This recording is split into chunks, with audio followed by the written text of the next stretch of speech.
Emily was raised by her father, Joseph. She did not remember her mother and did not know what happened to her. Her father didn't like to talk about it and always left her in different ways. As time went on, Emily grew older. Here, just to get away from questions about her mother was no longer possible. On one of the next days, the 16-year-old girl rolled the most real scandal. "Why don't you tell me what happened to Mom? Is she alive or not? Why do you avoid this topic every time? How many times can you do this?" Emily paced from side to side, trying to calm herself down, but it was having no effect. Her father looked at her sympathetically, realizing that keeping quiet on the subject had become too hot in their small family. "Why are you silent again? Where's my mother? Why didn't you ever tell me where she is? Maybe I want to visit her. I want to tell her what's going on in my life, even if she never hears me." Emily had long ago concluded that something had happened to her mom, and that was why her father was keeping her tragic fate quiet. Perhaps it really would have been better that way. However, there was not a shred of truth in the girl's speculation. Sighing heavily, Joseph walked over to his daughter and put his hand on her shoulder. He looked carefully into the girl's eyes, trying to calm her resentment a little. But it was to no avail. "Who the hell are you to withhold information about my mother? And the one that carried me under her heart, that gave me this life. You have no right to withhold that information from me. Who is she? Where is she? Tell me something about her." Emily screamed with helplessness, with the pain and resentment that had been lurking in her soul for so long. Tears streamed down her cheeks, which she stubbornly ignored. Joseph's heart clenched unpleasantly as the picture unfolded, and he exhaled convulsively, and gathering all his will into a fist, he muttered, "Your mother just didn't want you. We found out late enough in the pregnancy that there was nothing we could do. She didn't want to have you, didn't want to become a mother, thought she was too young for it, and convinced me too that you didn't fit into our future. But even before you were born, I felt that you needed me, that you were the ray of hope for a bright future that I was not ready to give up. She could never love you, and right after you were born, she wrote a rejection letter. I begged her to think about it. I begged her to stay and be with you for a while. I assured her that she would love you, but your mother was adamant. She didn't want to spend time raising a child. She didn't want to wake up at night. She didn't want to change diapers. She didn't want to lose her beauty through constant sleep deprivation and stress. And she walked away, leaving you so tiny and defenseless alone in the hospital." His voice shook, and he stopped, deciding it wasn't worth continuing the story any further. Emily stared at her father in silence, trying to comprehend what she had just heard and make sense of her feelings. The only thing in Emily's girl's eyes was the question why. But that's not what she asked her father. "And you didn't even try to find her, didn't try to show her what I've become independent and not requiring so much attention and care. Maybe she could have loved me, wanted to come back and start a family. Why didn't you try to make sure I had a mom like any other normal kid?" Emily switched to shouting again, not holding back her resentment and negative emotions. She looked at her father with incomprehension, trying to understand why he was so calm, why he was not worried, telling about how he just gave up the chance to build a normal family. The man looked attentively at his daughter, giving her a chance to spill everything that had accumulated. Then, calmly answered, "I tried. Gave her time to think about the decision and called only a few days after you were at home. But she didn't pick up that day, the next day, or the week after. She couldn't do that to me. She wouldn't leave me. She gave birth to me, carried me under her heart. Why doesn't she love me? Why do all mothers love their children, but mine abandoned me?" Joseph gently pulled his daughter close, trying to calm her. Tears were already streaming down Emily's cheeks. Sobs echoed every second. He felt he had started this conversation early. But would there be a good time when the story of a child abandoned by her mother wouldn't resonate with pain? "I don't know, honey, I really don't. The only thing I do know is that I would never leave you. I would never hurt you like that. Would never let anyone take you away." The man fell silent, wondering whether to continue the story or drop the subject. After a few minutes of tense silence, he decided to continue so as not to return to the painful subject. "I tried to tell her what a beautiful little princess you are. I sent her pictures of you, wrote messages, letters to her parents, but all in vain. After a couple years, she blocked me, changed her number, her parents moved. I lost all contact and didn't know how to tell her about my growing angel." He stopped talking. Emily's shoulders shook with sobs. That was all he wanted to say, what she should have known about her birth mother. For several minutes, father and daughter stood in silence. Joseph was giving Emily time to realize the bitter truth.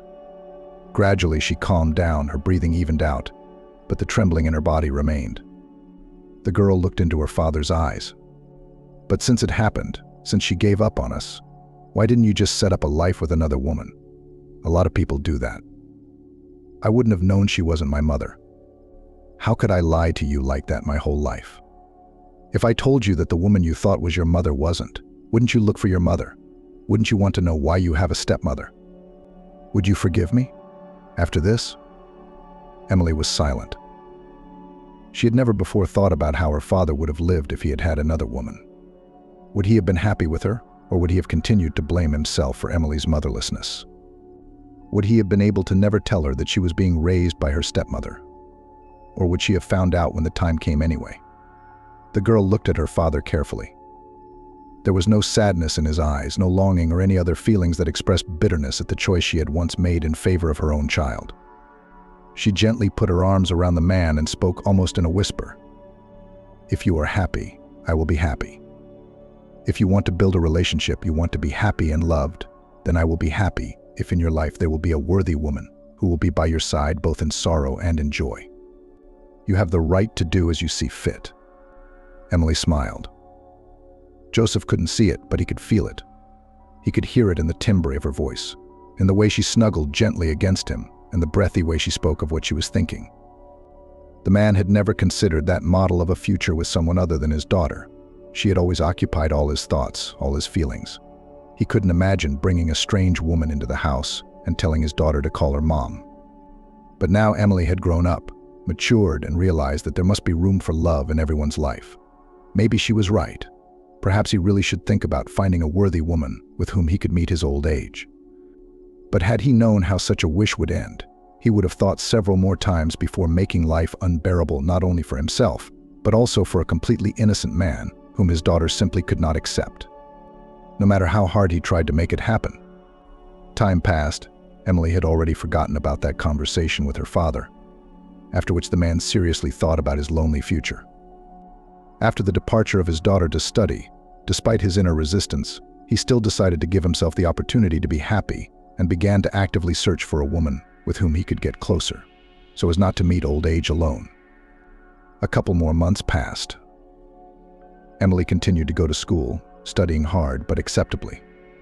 In the absence of constant supervision, the girl felt free and completely left to herself, and therefore did not worry about bad grades, failed tests, and scandals with teachers. But only until her father was called to the school. One weekday evening, Joseph's phone rang. The man picked up the phone, and then after a second he looked at his daughter with some displeasure and contempt in his gaze. The girl immediately understood everything and wanted to leave, but suddenly her father gestured for her to return to her seat. Emily exhaled convulsively and sank back into the chair, squeezing her head into her shoulders, and already realizing what was going to happen. "Yes, thank you, I understand," Joseph said into the phone. "I'll try to come in tomorrow at lunchtime and talk to the history teacher about my daughter's progress. Thank you for calling. Have a good day." The last words sounded like a sentence, and Emily knew that under the circumstances she couldn't avoid a serious conversation with her father. She looked at him carefully, hoping he would cool down and not lecture her. But he wouldn't. The man moved closer and started talking. "Do you realize that no one will need you without an education? What do you plan to do with your life? Work as a janitor or maybe a cleaner? Or do you want to find a rich husband who will provide for you and not put you in anything? You will live like a bird in a golden cage, where you will constantly close your mouth and point to your place. Is that the future you want for yourself or what you're trying to achieve?" Emily lowered her eyes to the floor. She didn't like these conversations with her father and didn't expect teachers or the principal to decide to contact her father to discuss her grades at all. The silence was becoming oppressive. She had to say something to avoid looking completely stupid. "I just don't see the point of this story. Why would I want to know what happened before I was born and what I can't influence? It's just unnecessary information that will never be useful to me. Or do you think we're going to have uprisings or presidents being overthrown again? We're in a completely different time. And all this history I'm learning has nothing to do with our lives." I don't need it." Joseph looked at his daughter carefully. For such a young age, the reasoning seemed serious but also childish. "You should learn history, at least so that I don't get called to school on my work days, and so that I don't have to blush, because you don't think a history teacher is an important teacher. But that's my opinion. You've always taught me to stand up for it, to always stand my ground, to always fight back. And now you're saying it's wrong. What do you expect me to do if you can't decide how I should behave? And now you're telling me I have 7 Fridays in a week." Emily jabbed her finger and rose quickly from her seat to avoid further conversation. However, her father held her hand. "My dear, you must understand the difference between standing up for your rights and violating the rights of others. Your rights end exactly where another person's rights begin, and you cannot violate them." The man let go of his daughter's hand, and the daughter, after staring at the gas station for a few seconds, abruptly turned around and went to her room. Joseph sighed heavily, anticipating not the most pleasant conversation with the teacher the next day, and not yet realizing that fate was preparing for him such a welcome and long-awaited gift. Barely free at lunchtime, Joseph hurriedly headed to school. Realizing that he didn't have much free time to spend talking to the teacher, it was easy to find the classroom. However, before he could even enter it, the man froze. Sitting at the teacher's desk was a young and attractive woman who looked completely lost in a classroom full of humming. It took a few seconds until Joseph was able to pull himself together and get out of his strange stupor, confidently entering the classroom and speaking menacingly. Everyone calmed down immediately. "Who taught you to behave like this in front of adults? Or some of you want to replace the teacher and tell a new topic on your own for a grade?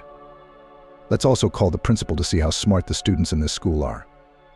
The class was instantly completely silent. Not even the rustling of textbook pages or any of the other rustles that are so common in classrooms could be heard. The woman gratefully looked up at her savior, trying to figure out where she could see him. "Good afternoon. I was asked to come in to talk to you about my daughter Emily's 8th grade performance, and she's been a little off her game lately. And yesterday the principal pointed out that she's been especially bad in history class. So I thought I'd come here to talk to you in person." The man smiled bewilderedly, realizing that his appearance was a lifeline for the teacher, and therefore there was hope in his soul that she would somehow change her mind about his daughter. But how could she not? The woman nodded slowly, looking around the class and giving the assignment they were to complete while she spoke to the student's father. The classroom continued to be completely silent even after the adults stepped out into the hallway, which was a great indicator of how Joseph's words had affected the overall atmosphere in the classroom. "Do you understand? Your daughter Emily, she does not consider my subject important at all, and therefore she does not learn anything, does not want to answer in class, does not do her homework. I tried to explain to her that it is necessary to study the material at least in order to successfully graduate from school and enter the direction that will be interesting to her in the future. But these words had no effect on your girl," the teacher began. And already at this moment Joseph realized that the conversation would not be very pleasant. "She behaves terribly in class, constantly distracts other students, and sometimes even does everything possible to disrupt the class. I reprimanded her, called the principal to the lessons, used disciplinary measures. However, there was no result. Therefore, I had no choice but to call you to the school for an educational conversation. You must influence your child, otherwise she will not finish school with a good average grade, and this will have a negative impact on her future. I hope you realize that this is serious." Joseph took a deep breath. He had certainly expected nothing good to be said about his daughter during this meeting, but he couldn't even imagine it being this bad. He looked at the teacher carefully and tried to squeeze out at least a semblance of a smile. "I'll do everything I can to influence her," he said, "but you know it's not as easy as it may seem. I'm always at work, doing everything I can to make a decent living for her, so I don't have enough time to raise her." The teacher blushed visibly, whether from the man's words about doing his best and her judging him, or from the strange feeling that was growing stronger in her soul by the minute, making her anxious and breathless. The silence became tense, and the woman made an effort to break it. "Forgive me for an inappropriate question, and why the girl's mother does not participate in her upbringing. Does she also work all the time? Or maybe you have younger children, and she simply does not have time for an adult child, who in this case is left to himself. Just at this age, a girl needs a lot of attention from her mother. Practice shows that it is mothers who have the greatest influence on the unformed psyche of the child. So you talk to your spouse or invite her to school so that I can talk to her. Maybe it will give better results." Joseph's eyes showed a faint pain that hadn't left him in years. He'd always tried to be the best father he could be, investing all his energy and money in his daughter, giving her all his free time. But apparently it was not enough. He could not bring her up to be a decent person, instill a love of education and respect for elders. He could not replace her mother. The man raised his eyes to the teacher, who watched his reaction confusedly. And as hard as it was to admit, he dared to say the words that had been running through his mind for so long. "We have no mother and no one to replace her. Perhaps it was because of me, because of my desire to become a father, because I did not support my beloved in her decision to give up the child. Perhaps I am to blame for the fact that Emily has become so spoiled I can't give her enough time to be around her all the time, to help her with her lessons and personal problems. Perhaps if she had a mother, if I had made more of an effort to find and keep her. If Joseph had been a little more persistent and confident back then, his little daughter Emily would have been a very different person. Perhaps there is some truth in what is happening now and in the words of others. Maybe he's just a bad father who couldn't handle raising his own child. That's all there is to it." Joseph faked a smile, trying to look confident and convincing, pretending that he wasn't hurt by his own words, that he had long ago come to terms with what had happened and knew he was failing as a parent. He stood still, looking at the drawings on the floor in the hallway, and suddenly felt the touch of a warm woman's hand. "I'm sorry, I had no idea you had such a situation in your family," the woman said. "I am sure that you are a wonderful father and you are doing everything you can to make your daughter happy." The teacher looked at the man warmly, trying to convey her sympathy. "I didn't mean to hurt you or hurt you. Emily never said she didn't have a mom, or I wouldn't have brought it up. I'll try to be more sympathetic to her. And given the circumstances, I'll talk to the other teachers. We understand how hard it is for a girl to go through a difficult adolescence, albeit with the support of such a wonderful father." The woman raised her eyes to Joseph, who was looking at her with sincere gratitude. There was so much appreciation and warmth in his gaze that it made her uncomfortable, and she wanted to pull her hand away, but he intercepted it, pressing it to his chest. "Thank you so much. I am very grateful that you are willing to understand our situation and help my daughter with her studies. It's very valuable to us, and I'm sure Emily will do her best to improve her grades as well." "Well, thank you. But you can just call me Mary," the teacher said. "Thank you very much, Mary. You're a wonderful woman. I hope you have a good life. I have to go to work, or I'll be late after my lunch break, and that's not welcome in this company." "Yes, of course. Thank you for taking the time to come and talk to me about your daughter." Joseph turned to leave, but Mary called out to him. "Excuse me, but why don't I come over and talk to you about Emily's studies and grades? Perhaps my words will have some effect on her, and she will decide to get smart. It's not hard for me, if that's what you need." Joseph smiled warmly, nodded, and said gratefully, "I would really appreciate it if you would talk to my daughter, and I confess I would enjoy spending some more time with you. You're a very pleasant woman. We look forward to seeing you tonight then. I think Emily will be glad to have this kind of participation from her teachers." Joseph walked briskly toward the exit. Mary felt her face flush. She had a strange, frightening, yet pleasant feeling for Joseph, and she wouldn't mind spending a little more time with him herself. Emily took the news that her teacher was coming to talk to her about her grades very badly. "I don't need strangers giving me advice on how to live my life," she resented her father as she watched her father prepare for the history teacher's arrival. The man wanted to make the best impression, so he even left work early to clean up the house and prepare something for dinner. He didn't seem to mind his daughter's outrage at all. Joseph was absorbed in his own thoughts. "Do you even hear me?" Emily almost shouted. "I do not want her to come to our house and tell us how to live properly, how to behave, and how to treat her. I don't need her guidance and advice. I can fix my own grades in school, Dad." Joseph perked up, realizing how deeply he had thought about their recent acquaintance.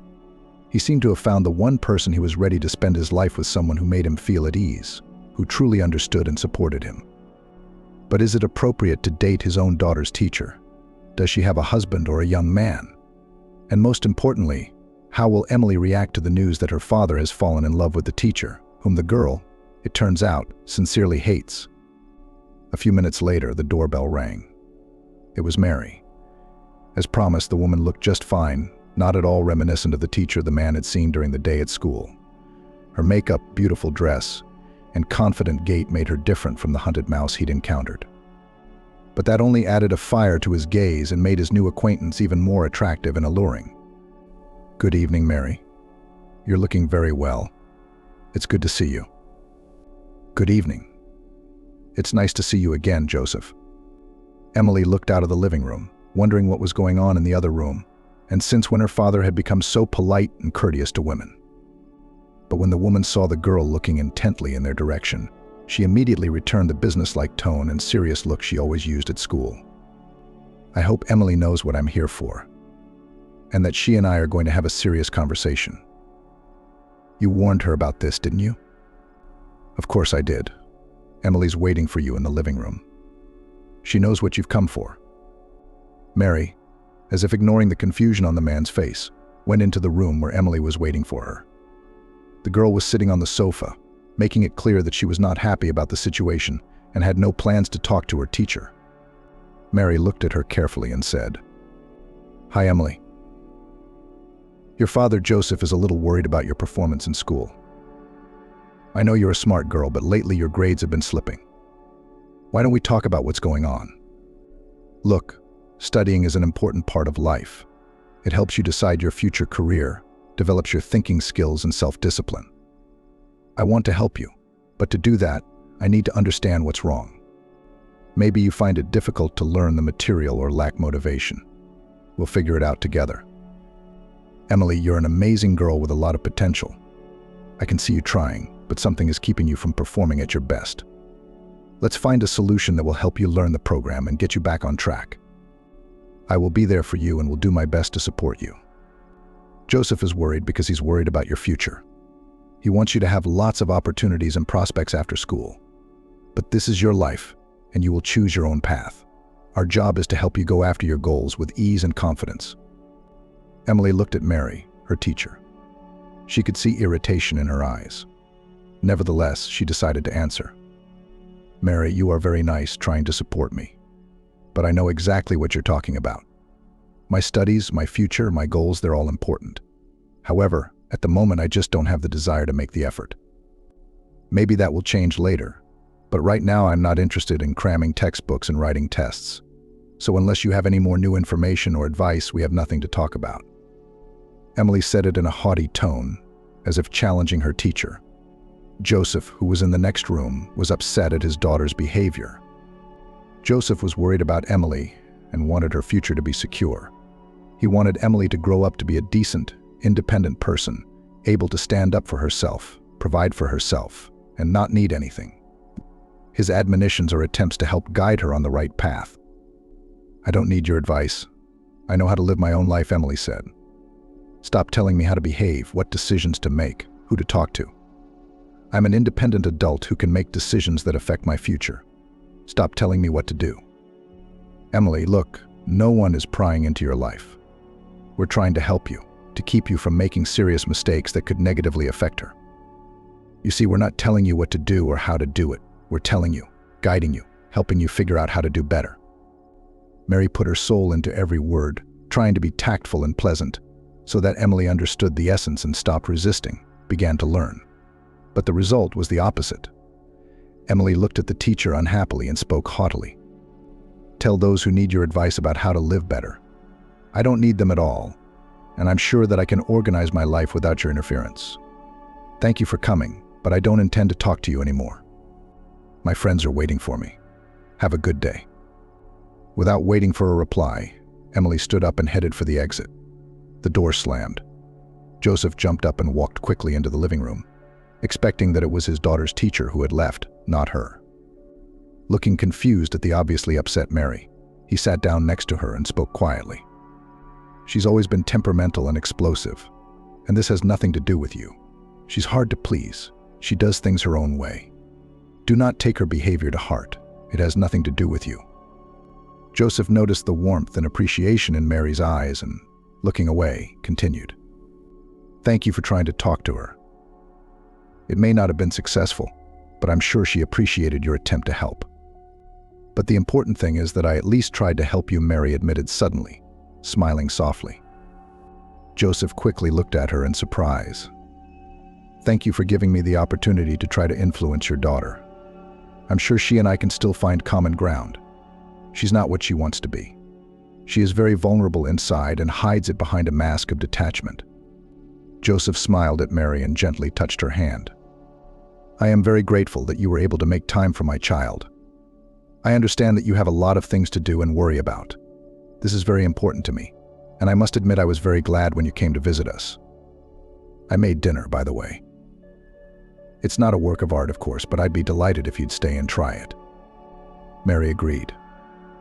The couple felt the attraction, but in a way they tried to hide it, to suppress the strange feelings growing inside, preventing them from thinking straight. But no matter how people fight fate, they still find themselves subject to feelings and desires.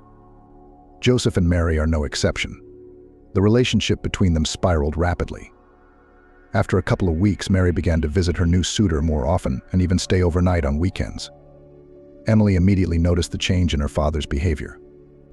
And at first she was even happy for him, but only until she found out with whom her father was building a relationship, and she wasn't going to accept his choice. "What's this all about?" Emily grudgingly asked her father during breakfast. "What is she doing in our house? Why is she even here?" Joseph looked at his daughter with incomprehension and spoke calmly. "You yourself wanted me to find a woman with whom I would spend my free time and with whom I would like to meet old age. And I found one. I began to control you less, give a lot of time to myself and my interests, and you became a fully independent person who makes his own decisions, without the constant nagging from me. What's wrong? Why aren't you happy with the choices I've made?" "Because it's not a choice," she said. "You just decided to start a relationship with my teacher so that she would do me favors at school. You decided that this way you could help me improve my grades. Well, I don't need that kind of help from you. Just know that. And you better stop this before it goes too far. Otherwise, you will regret it later, and it will be too late to change anything," the girl said grudgingly, watching her father's facial expressions carefully. "And what makes you think that I decided to start a relationship with Mary for the sake of your studies?" Joseph asked. "How so?" "It's plain and simple. I was having trouble with this particular subject. I refused to accept help from her the last time she came to our house, and you thought you could improve my grades just like that if you started a relationship with it." She waved her hand toward the bedroom. She waved her hand toward the bedroom where the woman remained, unable to find a decent word. "You decided to start a relationship with her to improve my grades, but I don't need that kind of sacrifice. Thank you very much. So, Daddy, you can dump her and live peacefully to yourself without this connection." Joseph listened attentively to his daughter, realizing that she really believed everything that was said and did not accept the possibility that he could just fall in love with his own daughter's teacher. Several tense minutes passed until he decided to tell Emily the truth. "Sweetheart, this has nothing to do with you," he said softly. "I realized that you didn't want control and that you were going to make all your own decisions.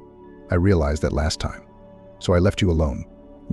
Gave you the freedom to take charge of your own life and make the decisions that would affect it in one way or another. I'm honestly not even sure I was doing the right thing before, trying to control you all the time.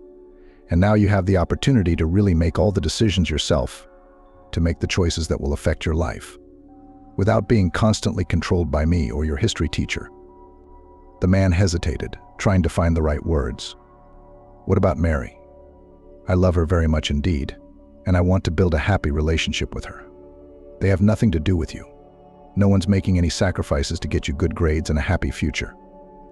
I just realized at one point that I really liked this woman, and apparently she feels the same way about me." Joseph smiled dreamily, already imagining a happy future with his chosen one, not paying attention to his daughter's unhappy grimace. Suddenly, Emily slammed her fist on the table, looking at her father with displeasure and saying through her teeth, "When I told you that I'd be happy if you found the woman you'd like to grow old with, I didn't mean that you should fall in love with my teacher, who would make my life at school simply unbearable. You can't just start a relationship with her like that," Emily said grudgingly. "Everyone would know about it. What would happen then? What would they say about you?" Joseph shrugged his shoulders, expressing complete incomprehension of his daughter's displeasure. "What will they say about me? We're all adults and we understand that people fall in love," he replied. "I've spent my life raising you, giving you everything you could ever dream of. And now I want to feel happy and loved. I want to be with a woman who really loves me. I want to grow old with her. I want to spend every day at work, knowing that I will be waiting for me at home with a hot dinner. You see, I have the right to be happy too, no matter how old I am. Emily's gaze grew heavy. She looked at her dreamy father with obvious displeasure as she listened to his wishes and dreams. Emily looked at Joseph with obvious displeasure as she listened to his wishes and dreams. She hadn't expected him to find a woman so quickly. Emily had thought that he would have his personal life already after she left to study, and he was alone. Did he lack love and care from his daughter? Had he been unhappy spending time with her before? Was everything he said really true? But then why did it hurt so much inside? Why did every word he said make her so uncomfortable? Emily slowly leaned toward her father, leaving about 10 centimeters between their faces, and gritted through her teeth. I'm sorry that you weren't happy because of me, and couldn't build the life you dreamed of because you had to take care of your daughter. Perhaps it would have been better if you had just given up on me.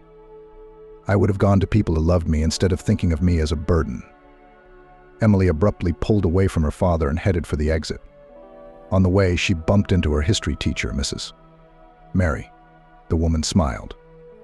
Good morning, Emily. I hope you remember that there's a history test tomorrow. Prepare well to pass it the first time. Mary wanted to touch the girl, but she took a step to the side, not allowing her to touch. Emily looked at the teacher with hatred. I used to dislike only your subject, but now I sincerely hate you too. I hope you are happy with ruining my life. The girl quickly walked out, ignoring the teacher's incomprehensible look and her father's heavy sigh from the kitchen. She was so hurt, lonely and sad. She didn't think her own father would trade her for a woman he didn't know, be happy with her over his daughter, and choose her in the end. Tears streamed down her cheeks, leaving wet paths, everything squeezed inside. There seemed to be almost no air left in her lungs. The world was fading and becoming unreal. She walked on, not caring what road she traveled, just to get away from the house, not to see her father's happy face, and the one that had taken him away from his daughter. Emily didn't know how much time had passed, but when she came to, it was already dark. Looking around, the girl realized she was in an unfamiliar neighborhood. The fear inside made everything tighten. There was no one around to ask for directions. The phone was left at home. There was no money for a cab either. What to do? Where to go? After thinking for a while, Emily decided to walk in the opposite direction, hoping that on the way she would remember where she had come from.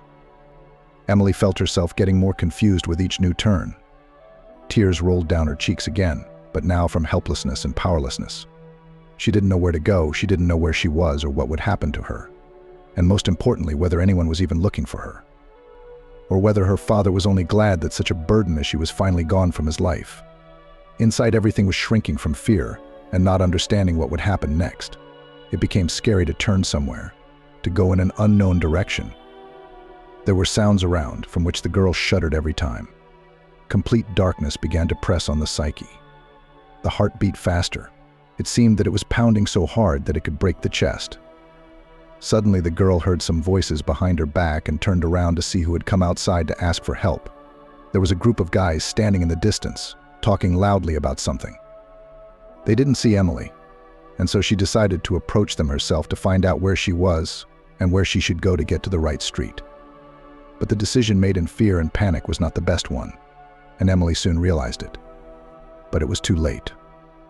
Approaching the company of guys, the girl felt a strange anxiety, which was different from the fear she had before. It seemed that getting too close was not the best decision. However, the guys had already noticed her, and were watching carefully as the frightened and completely lost girl slowly approached them. A grin appeared on the face of one of the guys, which obviously didn't bode well. But Emily still dared to ask. "Excuse me, can you tell me how to get to Lincoln Street?" Emily stopped a few meters away, asking her question loud enough to be heard clearly in the company of the guys. Even so, no one was in a hurry to answer. One of the guys took a step closer to the girl, followed by a second and a third. They stopped just a couple dozen centimeters away from her. One examined Emily closely, and his smile only grew wider. Leaning over to her, he muttered, "What's a little girl like that doing alone? Baby time is long over at night outside, and you should be in your little crib." All the guys started laughing with glee, which made everything inside the girl feel as if she had fallen. She felt fear and excitement, realizing that it would not be possible to get rid of the attention so easily. But the main thing was to know where to go and not to provoke the guys. There were strange lights in the eyes of some of the strangers that only made Emily more nervous. It took a few dozen seconds before she was able to squeeze out a few words. "I was just taking a walk and got lost. And now I don't know how to get home." She had hoped that such a childish confession would make the boys realize that she was just a child with nothing to take from them. But it seemed that this manner of speaking only served to irritate the boys. One of them came very close to the girl and touched her shoulder. "How nice we are," he said. "You can't tell from the looks of us. You know, I especially like girls who are obedient, who will do whatever you tell them to do and don't ask questions. You're like that, aren't you?" The boy looked into Emily's eyes and she could see the evil lights dancing in his gaze. She wanted to run, but it was too soon. And where would she go if she didn't know how to get home? And running, not knowing where to go, wasn't the best solution. She'd be exhausted too quickly, and this group of guys would easily catch up with her. So we have to somehow turn the situation around so that they tell her where to go, and only then start running. "I'm sorry, but I just want to go home. My dad's waiting for me there. He must be very worried about me," Emily said in a shaky voice. Emily walked down the unfamiliar street. She looked around, trying to get her bearings. "Excuse me, can you tell me where to go? This is my first time here." Two guys approached her closely. One of them ran his fingertips through her hair. Emily felt an uncomfortable sensation but stayed where she was, trying not to provoke them. "If you behave and do everything we say, we'll walk you home ourselves afterwards so no one else can touch you," the other guy smirked. "But only if you're good, and if you get cranky." He lowered his voice deliberately, giving it an ominous tone. Emily realized she couldn't expect any help from these guys. She thought feverishly about what she should do. She couldn't think of a single sensible way to hide or get away from a group of tough guys who clearly looked stronger and tougher than she was. Her heart was pounding faster and faster, blood pounding in her temples. "So, will you behave yourself?" The other guy asked again, continuing to stroke her hair. "Or do you want to play naughty girl and get punished?" He leaned very close to her ear. "Hey, stop messing with her," shouted irritably the third guy in the crowd. "Let's get out of here. How long can we stand here? We're attracting too much attention." He moved toward Emily with determination. Realizing that there might not be another chance, she ran down the street, not looking back and trying to ignore her racing heart. A second's hesitation from the boys gave her a small head start, but soon she heard them catching up to her quickly. Emily realized what would happen if they caught her. She ran as hard as she could, feeling her legs jacking up. Turning corners, winding streets, her eyes were already swimming in multicolored circles from lack of air. The realization came that there was no escape. And then Emily bumped into someone on the sidewalk. She lost consciousness, but felt someone's strong arms pick her up. The next thing she knew, it was darkness, no thought, no feeling. When Emily regained consciousness, there was light all around. She was lying on a pillow, her body aching unpleasantly, reminding her of her recent adventures. Her throat was dry. Her eyes ached from the tears shed last night. Looking around, the girl realized she was in a hospital room and tried to raise herself, but she felt dizzy and weak. Slowly lowering herself back onto the bed, she decided to wait for someone to come and explain the situation. Suddenly, Emily noticed a rustle to her left and was startled to see the boy sleeping peacefully in the chair. Her insides clenched with fear. Had she been caught after all? Had they done something to her? And now someone from that company was sitting next to her, so that she wouldn't say anything unnecessary? Tears came to her eyes, and the girl decided to leave the room and find a doctor on her own. But when she tried to get out of bed, the guy woke up. He looked carefully at Emily and, smiling slightly in a sleepy voice, said, "I'm glad you've come to your senses." The doctor said that Emily had just had a lot of exhaustion and excitement happen to her, but the guy was still worried that those bullies might have done something to her. The doctors didn't want to leave him, but since Emily's cell phone was dead and she had fallen into his arms, he was allowed to stay and monitor her condition until her parents arrived, who were due to arrive soon. In the meantime, he would guard her sleep as best he could. The guy smiled again, and that smile somehow made him feel much calmer. "So you're not one of those guys who chased me so hard?" Emily asked tiredly, slowly lowering herself back onto the bed and closing her eyes.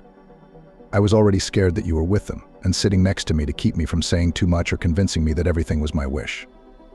Emily exhaled convulsively, trying to catch her breath. "Don't worry, it's okay," Joseph replied. "They've all been detained until the circumstances are clarified. They tried to prove to me that they hadn't touched you, but I didn't believe them. Now let them think about their behavior behind bars, at least until you testify." The boy moved a little closer to Emily, peering gently into her tired and frightened eyes. "Didn't your parents teach you that it was dangerous to walk alone on dark streets at this hour? What if I hadn't been around the corner? What if they'd caught up with you before you could get to me? Do you even think about the consequences of your decisions?" Emily felt herself blush thickly. She didn't want to be lectured by a complete stranger. But there was truth in his words, and she decided to tell him everything that had happened that night so that she wouldn't seem frivolous. The boy listened to her attentively, and then, with a sigh, spoke. "Yes, I understand you perfectly well. I myself had such things, misunderstanding from parents, quarrels and scandals. But once my history teacher gave me a really good advice that changed my life. You know what she said? That no matter what emotions reign in my soul, no matter how much I want to leave, to stop communicating with my parents and get rid of their overly intrusive care, they are still my parents, who gave me life and sacrificed a lot to provide for me, to bring me up and give me a chance for a normal life. That's why I should treat them with respect, tolerate their quirks, just as they once tolerated my childish whims and tears. Of course, I couldn't fully accept their behavior and forget their mistakes. But I think that advice did help me to be easier on them, to make concessions and to forgive some things." Emily lowered her eyes to the floor. Another piece of advice, another admonition, another attempt to pry into her life that she was so sick of. She sighed heavily, looked at the guy carefully and mouthed, "Thank you so much for saving me tonight. But I'll figure out how to live my life on my own. I don't need your advice and guidance. I'm sorry. I'd like to learn from my mistakes. Okay?" "No, you've got it all wrong," he smiled. "I was just sharing my life experience with you. I didn't want to teach you how to live or change your views and attitudes. I just told you how I see the situation, that's all." He went back into his thoughts. "I just realized I should have been closer to my mother. It was too late. At a time when I had no way to get close to her, or just have a heart-to-heart talk with her. Some mistakes teach valuable lessons, but the toll they take on our lives is too high." A few seconds later, there was a rustle in the hallway, and Emily's worried father came running into the room. He seemed to have aged considerably in just one night, and even changed in his face. The girl watched with incomprehension and some sympathy as his gaze frantically traveled over her, and then stopped on the boy who had remained close by. Joseph rushed to embrace his daughter, pulling her gently against him. Tears were rolling down the man's cheeks, and it looked so unusual that the girl was finally confused and froze in indecision, not understanding what to do and how to behave. She gently pulled away from her father, looking into his eyes and asking in all seriousness, "What's the matter with you? I've come home late before and stayed overnight at a friend's house without permission. And you've never been so worried?" "I always knew where you were and what was wrong with you." The man's voice trembled, and that made her feel even more uncomfortable. "And this time it seemed to me that something terrible had happened, that you would never come home." She was not used to seeing her father in such a state, not used to seeing him weak and depressed, and so everything inside clenched unpleasantly at the unfolding picture. She turned to the boy, who was watching father and daughter closely, and sighed. "Admittedly, I did get myself into a bit of a mess. But thanks to this young man," Emily pointed to the boy beside her bed, "it's all over, and I'm safe and sound now. I'm lucky I met him on the street, or I'm afraid to imagine what might have happened." She was silent, realizing that it was better for her father not to know the whole story, especially given the state he was in. Joseph immediately turned to the stranger and began to hug him. "Thank you so much. Thank you so much for taking care of my daughter. She's such an impulsive but good girl. She's very lucky to have such a compassionate young man. I'm afraid to even imagine what could have happened if she had met one of those criminals that frequent the streets at night. There has been so much bad news already." The boy noticed the pain flashing in Joseph's eyes, and turning back to Emily, he noticed the pleading in her eyes. And it all became clear. He made the decision to keep quiet about everything that had happened as well. To calm the man down and not to complicate the life of the rescued girl, gently pulling away from the man's strong embrace. The guy adjusted his clothes and spoke in a calm voice. I think that's what anyone in my place would do. Leaving such a beautiful girl in trouble is not gentlemanly. So I couldn't do anything else. Besides, I didn't do anything wrong. I just brought her to the hospital after she passed out in the street. Noticing the anxiety, if not horror, in Joseph's eyes, the guy immediately hurried to continue. But the doctor said she was just exhausted, and that's the only reason she passed out. She's completely fine. They'll take some tests in a couple of hours, and if everything is fine, they'll let her go home. He smiled, trying to make his words positive and convincing. But there was still anxiety in Joseph's gaze. He looked at his watch and then at his daughter and spoke. I have to report to work now. I have a promotion coming up that will pay for my princess's education and I can't miss it. But as soon as you get all your tests done and are told you can go home, I'll come right over to pick you up. Okay, sweetie? Or, if you want, I can ask Mary to meet you. No, Emily answered firmly, not even wanting to hear her father's suggestion. I'll get home on my own, and I'm not going to let your Mary meet me. I don't need her help. She's the reason I left home. She's the reason everything happened. And you don't understand that, and you stubbornly don't see it. She said resentfully, folding her arms across her chest and turning away from her father, clearly showing that she didn't want to continue the conversation. Joseph sighed heavily, trying to understand how to please his daughter and keep his own happiness. At that moment, the stranger spoke. I'm on the car. Today I have the day off so I can take your daughter home myself after the doctors say that she is fine. Then you won't have to take off work and risk a promotion, and your beautiful daughter won't have to make concessions to be met by someone else. The guy smiled, waiting for an answer. Of course, if you don't mind. Joseph looked at Emily carefully. Even in this situation, she was still cold and distant, and it bothered him a lot. After a few minutes, the man made his decision. Fine, but if she doesn't want to go with you, just call me and I'll call a cab or come myself. It was nice to meet you. Joseph fell silent, realizing he didn't recognize the name of his daughter's savior. Brian. It's nice to meet you too. I hope this isn't the last time we see each other.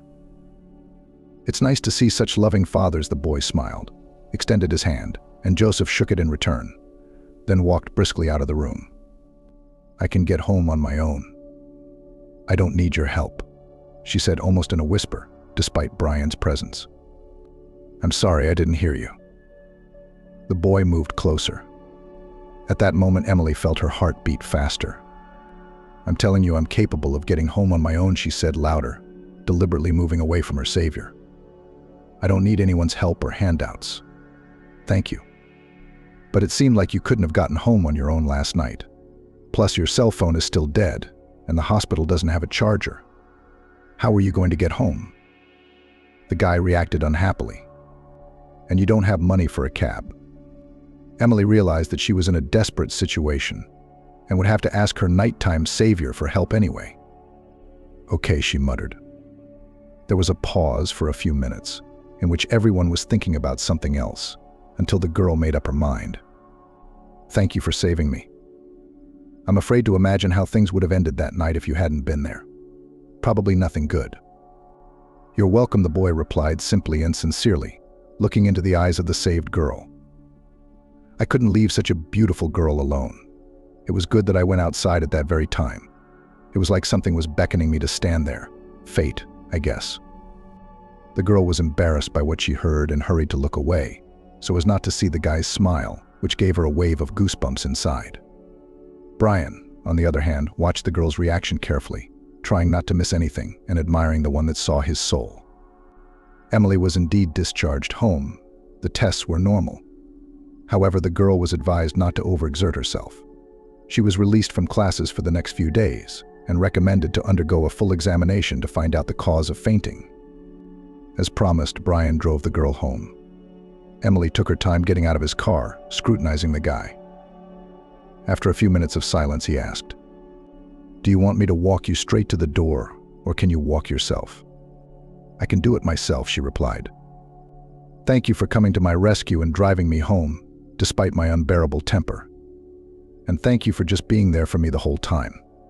It was very important to me." Emily slowly leaned over to the guy and kissed him gently on the cheek. The warm touch of her lips sent shivers down Brian's body.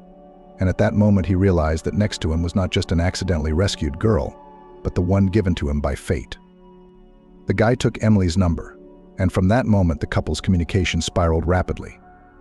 After a couple of months, Brian offered the girl to meet, and she agreed. The relationships with him became a kind of outlet, which helped to distract from the constant reflections on his father and his new passport. Toward the end of the school year, Joseph decided to make Mary a proposal, so that in the summer to play a modest wedding and legalize their relationship. And that was the last straw in Emily's patience. She did not intend to watch her father build a life with the one she hated so much. And so the girl made a sharp, in her opinion, the only right decision to move out, and to tell her father about it she decided to immediately. "What are you leaving after the 9th grade?"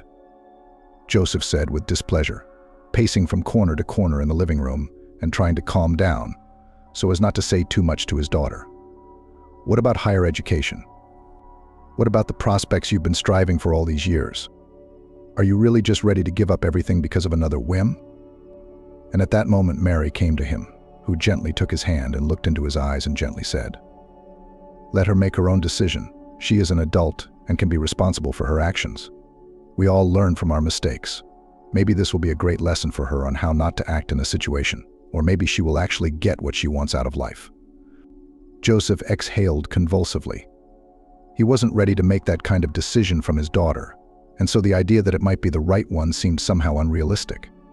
Still, he decided to listen to his chosen one and closed his eyes and spoke.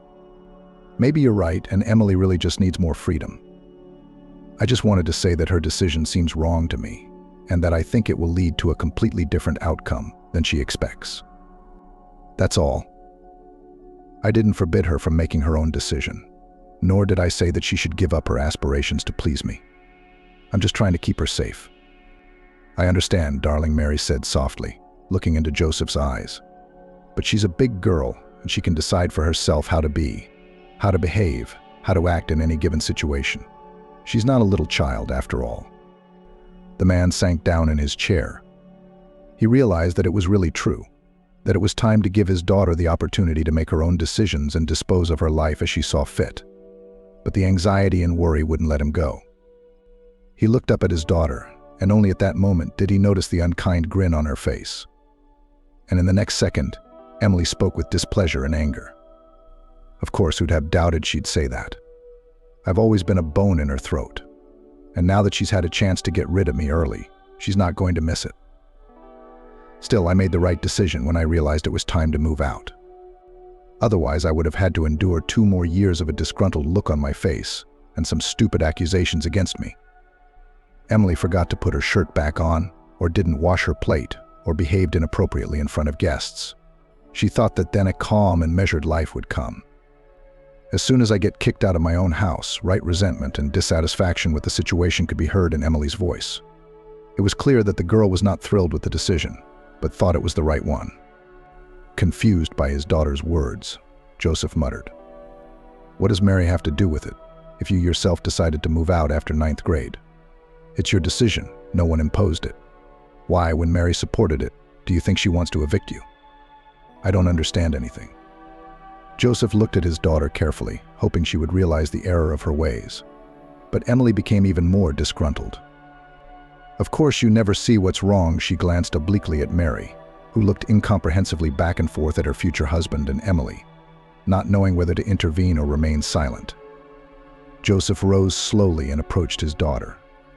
Placing his hands on her shoulders, he looked into her eyes. "Sweetheart, why do you always have some strange competition with the woman I truly love? She hasn't replaced you for me. She hasn't become the only one I love.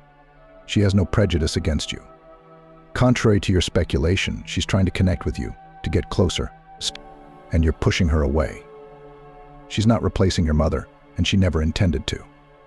But can't you have a warm relationship for my sake?" The man looked at his daughter with hope and tenderness, but her gaze became hard and displeased.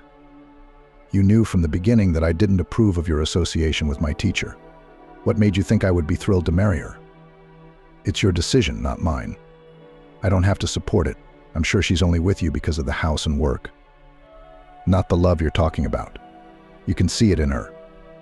Mary sighed heavily, realizing that building a good relationship with Emily would be difficult, but she had no idea how much.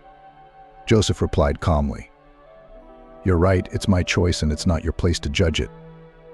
It's not like I'm judging your Brian and I'm trying to build a good relationship with him because he didn't interfere with our family, try to take me away from you, or tell me how to live my life. Since you're so happy with her, you should know that you lost me because you chose her." Her Emily shouted to her father through gritted teeth. She raised her head proudly and went to her room, hoping that the conversation would influence her father's decision to marry Mary. But it didn't, and the girl decided to move away from her father as soon as she received her diploma. Emily entered college in another city and from the first days lived with Brian. He rented an apartment, paid for groceries and expenses. While the girl was studying, Brian loved her unconsciously and was willing to do anything to make her happy and stay close to her. Despite her father's protests that it was too early for Emily to live with a boyfriend, she did her own way, as always. Joseph soon reconciled, taking Brian's promise that his daughter Emily would definitely get an education and only after that become a happy mom and wife. And boy did he promise that he would. Mary and Joseph played a wedding, to which Emily decided not to come. She did not want to be present at that celebration, which she absolutely did not approve of. But Brian was not in favor of such a decision. "Why don't you want to be there for your father on such an important day?" he said. "I think he'd like it if you could come, especially since the wedding is in the summer, before school starts, which is very convenient for you." They made sure you could get to their celebration without missing school. The guy watched with incomprehension as the girl tore the wedding invitations into small pieces, sitting on the living room floor. "I won't go where I'm not welcome," Emily replied. "And I wouldn't be welcome there, believe me." "But why do you think that? They sent you an invitation, and they took the time and effort to make it and sign it. They even invited you to come early to help organize the party. This is one of the most important days of your father's life." That's right, in his life, he made the decision to marry that witch. Despite the fact that I hate her, despite our terrible relationship, despite the fact that she treated me abominably and told me how to live my life, what to do, what to wear, despite the fact that I am an adult, an independent person. And she is the reason that our relationship with my father, which he spent so long building and cherishing, has shattered. I don't want to see him choose her over me. I don't want to see him give up our good relationship for someone who only values a spacious house and a big wallet. Emily closed her eyes and sighed heavily, trying to calm down and get her thoughts in order. She didn't want to think anymore about the fact that her father had chosen some other woman over her, that he had made her the center of his life, and that he had made the decision to marry in spite of her displeasure. But Brian kept asking questions, trying to figure out exactly what had happened and why Emily had this attitude toward her future stepmother. "But she didn't do anything bad to you, right? She just fell in love." "She didn't fall in love," Emily cut her off. "She came into someone else's family and made her own rules that I had to follow. And my father, like a blind sheep, didn't want to see her leading him around and making him a tosser." "Well, maybe he was just really in love with her," Brian suggested.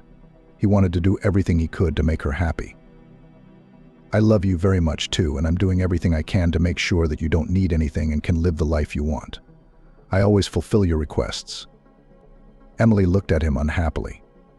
She didn't want to continue this conversation, and she certainly didn't want to waste her time explaining to him the problem and the reasons for his bad attitude. "Just trust me. She's not at all who she says she is," the girl said. "She's a disgusting, mercenary woman who will do anything to keep my father on a leash and bounce around on her hind legs.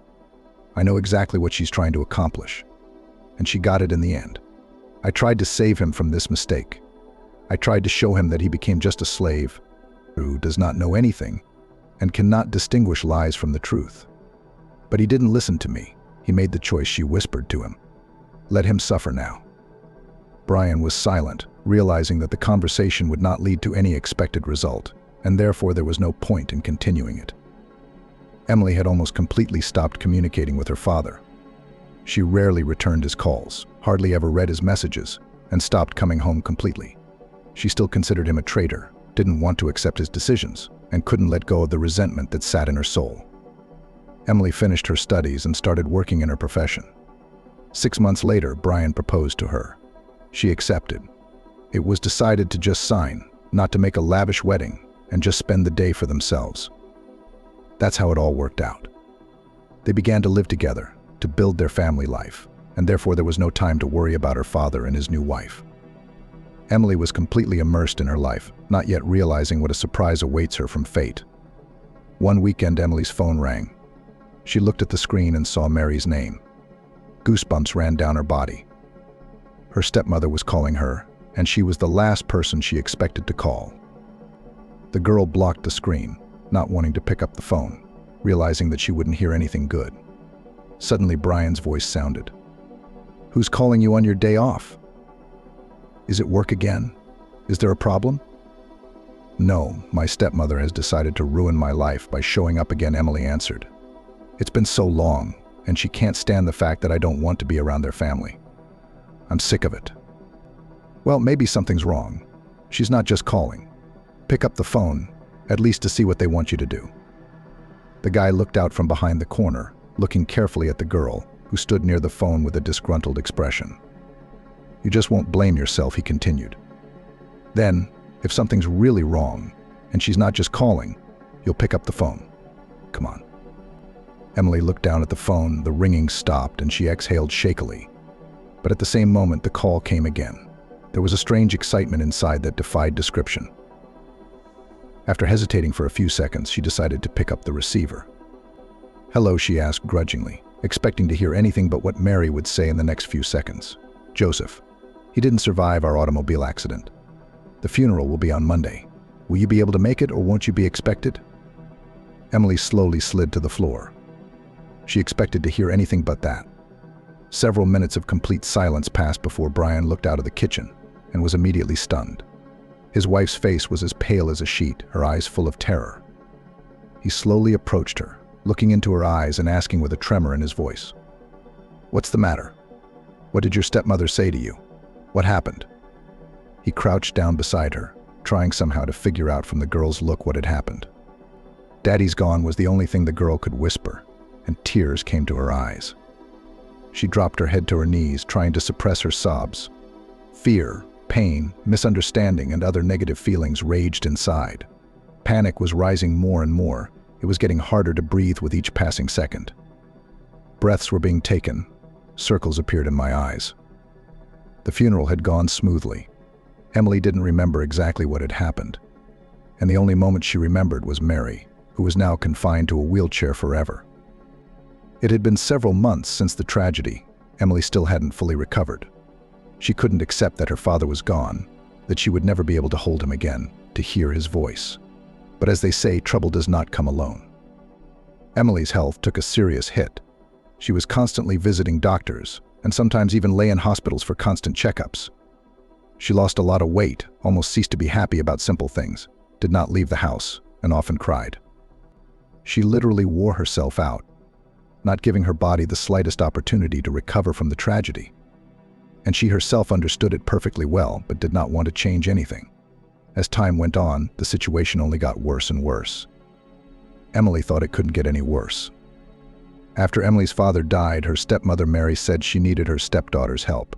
She explained, "The doctor said I need constant care. I find it difficult to do simple household chores on my own, even cooking a meal. I don't have money for a caregiver. I understand that we had a bad relationship. You never loved me and didn't want your father to associate life with me. But since we've become related, we should help each other through a difficult situation." Brian expected Emily to react negatively, however, she just nodded silently. She later told her husband, "I don't care. I'm just going to hire a caregiver for her. I hate her. I don't want to see or hear from her unnecessarily. I don't want to take care of the woman who ruined my father. She's not my family. I'll never be nice to her. I'd rather give my last dime to a caregiver. But I won't live in the same house with her. I don't care." Mary heard Emily's words but didn't object, realizing her stepdaughter wouldn't change her mind. It pained Brian to see his mother-in-law in need of help. He noticed that Mary looked at him carefully, and she thought his face looked familiar. As promised, Emily hired Mary a caregiver for her care and household chores.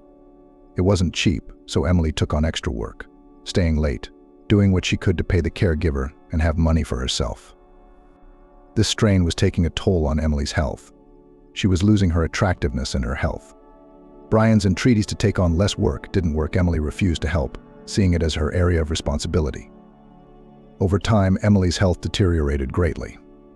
She constantly went to doctors, took tests, but no one could understand the cause. Doctors said that she was exhausting herself, not giving rest, and nervous tension leads to exhaustion.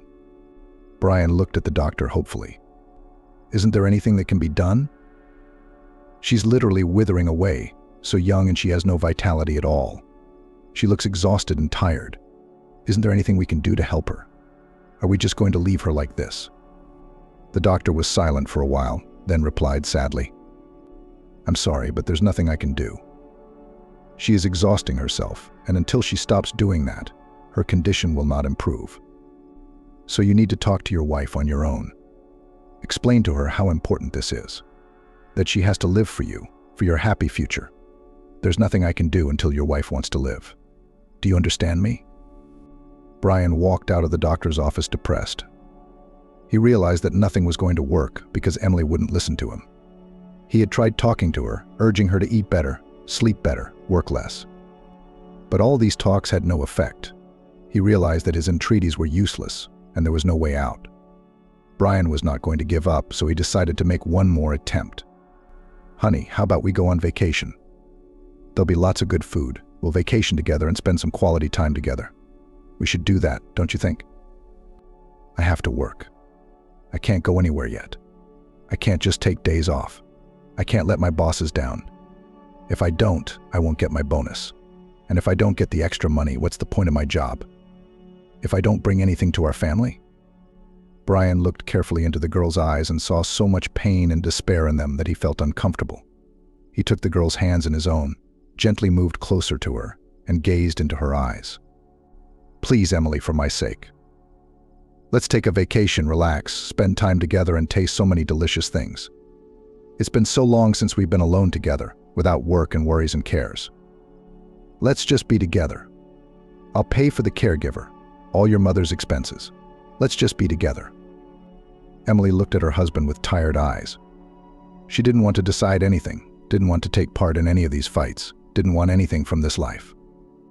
The silence was becoming tense, and Brian realized that his wife's answer was obvious, but he hoped she would agree to spend some time with him. I'm sorry, but I don't want to pass my responsibilities on to you. I promised my stepmother that I would provide her with a caregiver, and that responsibility is mine. You don't have to take over. We'll definitely spend time together when I get a promotion, or when I don't need a nurse. It just takes a little time. Okay, Brian replied, realizing that his wife wasn't going to change her mind or agree to drop everything to spend time with him. But Brian and Emily were not destined to spend a single vacation together as husband and wife. One night the girl became very ill. The ambulance came quickly, but the doctors could not help in any way. Severely exhausted body almost did not fight for life. And a few days later, Brian received a call from the intensive care unit with sad news. Funeral arrangements were made quickly. Emily had never said where or how she wanted to be buried, but Brian was certain that she should be next to her father, that this was the place she rightfully belonged. He handled the arrangements entirely on his own, not allowing anyone to interfere with his advice and guidance. He knew how best to do things and understood perfectly well how things should be. He had buried a loved one before. But at the time of the last funeral, the last time he had seen his mother's lifeless face, he had thought he would never be hurt like that again. But Brian was wrong. This time the pain seemed dozens, if not hundreds of times worse. He wanted to scream, to cry, to be hysterical, but he held on with all his might. He knew that his tears wouldn't help, and probably would only hurt Emily's loved ones more. That day had left an indelible mark on his heart that he would never get rid of, that would always be with him, and that he would have to accept and learn to live with. He could not imagine that he had so little time to enjoy life with the one he loved. After the funeral, the tears flowed. He could not calm down, he could not pull himself together. So after the funeral was over, after breakfast, he came to his sick mother-in-law's bedroom to do what he had long dreamed of. He fell into her lap, shaking with sobs that he could no longer hide. Pain, resentment, longing, and frustration all blended into one emotion that would not let him go. He didn't want to live, didn't want to do anything else in this life. He felt like he was all alone again, a lost and unwanted boy who wandered the empty streets at night. I remembered you at my husband's funeral, Mary said. You looked at me like that. But but I didn't remember that look until later. You were the lost boy who needed support and advice. You're the Brian who couldn't recover from losing his mother and who didn't even want to live. You've grown so mature, so strong and beautiful. I knew you would become a beautiful man, but strong people need care and support sometimes too. Need someone to say a few affectionate words, to comfort them in misfortune and help them cope with the most intense sadness. It takes someone to support them, learn to stay by their side and sincerely believe that everything will be fine. And if you have no one else, if you yourself no longer believe that something else good is in store for you in the future, then I will do it in your place. Mary gently ran her hand through the man's hair, inviting him to share her sorrow and trying to convey in such a simple gesture all the love and care she felt in her soul. She wanted to share it with someone who really needed it. Why me again? Why am I alone again? Why does fate have such sad plans for me? Why can't I just be happy? Can't help but lose the people I care about more than myself. Why can't I? I just can't be happy like all the people around me. And why things don't work out the way I want and desire. Why? Brian continued to lie on his mother-in-law's lap. Tears flowed silently down his cheeks. It seemed that he had already accepted the inevitability of his fate, that he no longer resisted it at all, and that he was ready to accept everything that was happening to him. But Mary was sure that it was not yet over. You know, for every major trial, fate sends you a gift, something you've wanted or needed for a long time, she said. She doesn't just send you trials, she tests you for resilience to thank you afterwards for all your suffering, for your perseverance and persistence, and for the fact that you don't just give up and go to the end.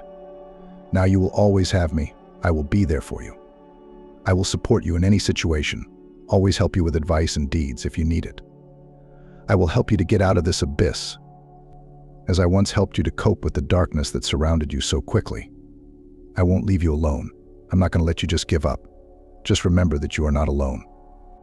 The woman gently pressed the man to herself, trying to convey all her warmth and confidence that tomorrow would be better than today, and that in the near future everything would be much better than now. The next morning, all the neighbors were shocked that Brian had fired his mother-in-law's caregiver and started taking care of her on his own. He realized that he could not and did not want to stay alone, and that the best solution would be to spend his life with the person who would really help in a difficult moment, who would be there for him, who would support and help with advice, and who would not betray and would not leave in a difficult situation. Brian didn't just start doing all the household chores on his own. He also worked hard on his mother-in-law's health. He wanted to make sure that her life was safe and that she would be able to live many more happy years, even if she was confined to a wheelchair. In the meantime, the doctors were giving a good prognosis, and that made the guy feel much calmer. He was able to calm down a little and began to try to live on. Now, not only without his mother, with whom he once parted not on the most pleasant note, but also without his favorite woman, for whose sake he was ready for a lot, but could not do anything to convince her to live on. Perhaps there was a reward ahead of him for such a serious ordeal, but maybe it was just an experience that he will just have to accept and move on with his life.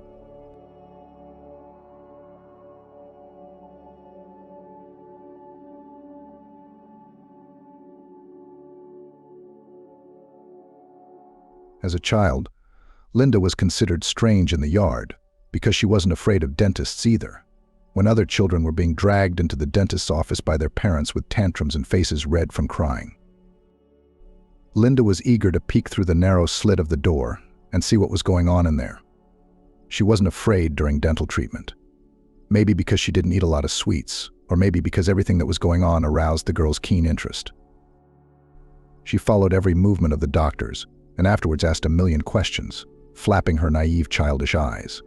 The sound of boron machines, the wonders of filling solidification, white coats, all this was an outlandish world for 8-year-old Linda. It was no surprise to anyone that after graduating from high school, the girl firmly decided to become a dentist. All through high school, she prepared. Diligently, she learned chemical formulas and diligently solved biology tests. Sometimes Linda put on a white coat at home, a cap, and imagined that she was seeing patients. She had once borrowed a doctor's outfit from a neighbor who worked as a pediatrician at the local polyclinic. "And want you, Linda, in the teeth of other people's uncles and aunts to pick," sighed her mother, stirring the borscht in the pot. "But you want to teach cranky children?" "Flipping through a book," replied the daughter. "I guess you're like your grandmother," the woman grinned. only she was treating cattle on the ranch, and you decided to get to people." Linda grinned understandingly. Grandma Emma had worked as a zoo technician in the small town for a long time, until she retired. And even after that, she often came to check the condition of the animals at the request of her superiors and delivered cows in difficult labor.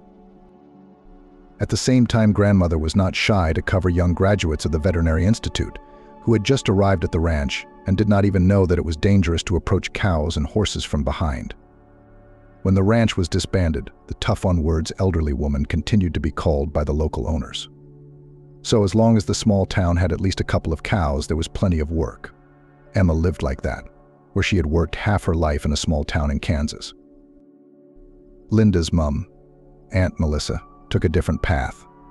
She didn't want to live in a small town and went to a bigger city, hoping to fit in and achieve a rank above honorary milkmaid. However, the bigger town did not treat Melissa as favorably as she would have liked. The woman did not advance further than a primary school teacher, but received in the last years of good work, a small one-room flat. The kind where the kitchen is already cramped for 2 people. It's where Linda was born and raised. No matter how cozy it was under her mother's wing, but at the age of 15 the girl thought about living separately. But no way. The modest salary of a teacher did not allow such a luxury. Her father stayed with them for a short time.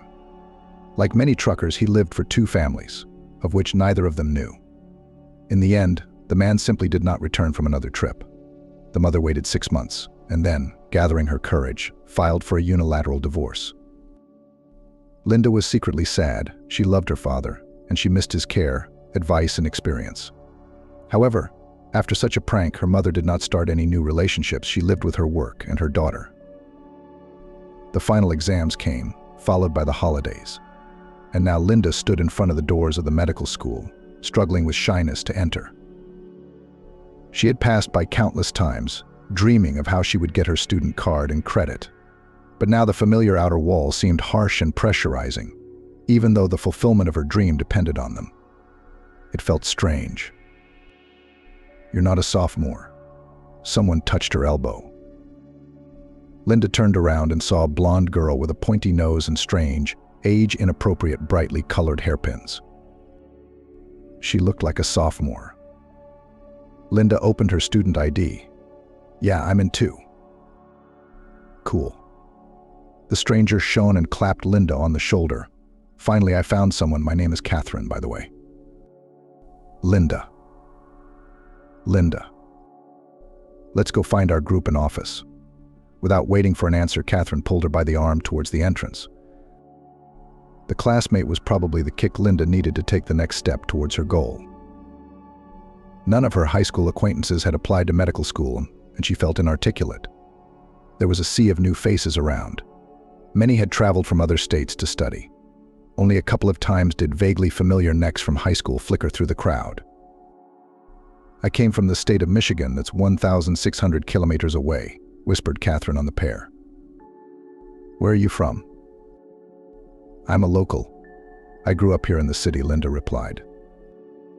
She didn't really want to be reprimanded in her first class, but her roommate apparently liked to talk.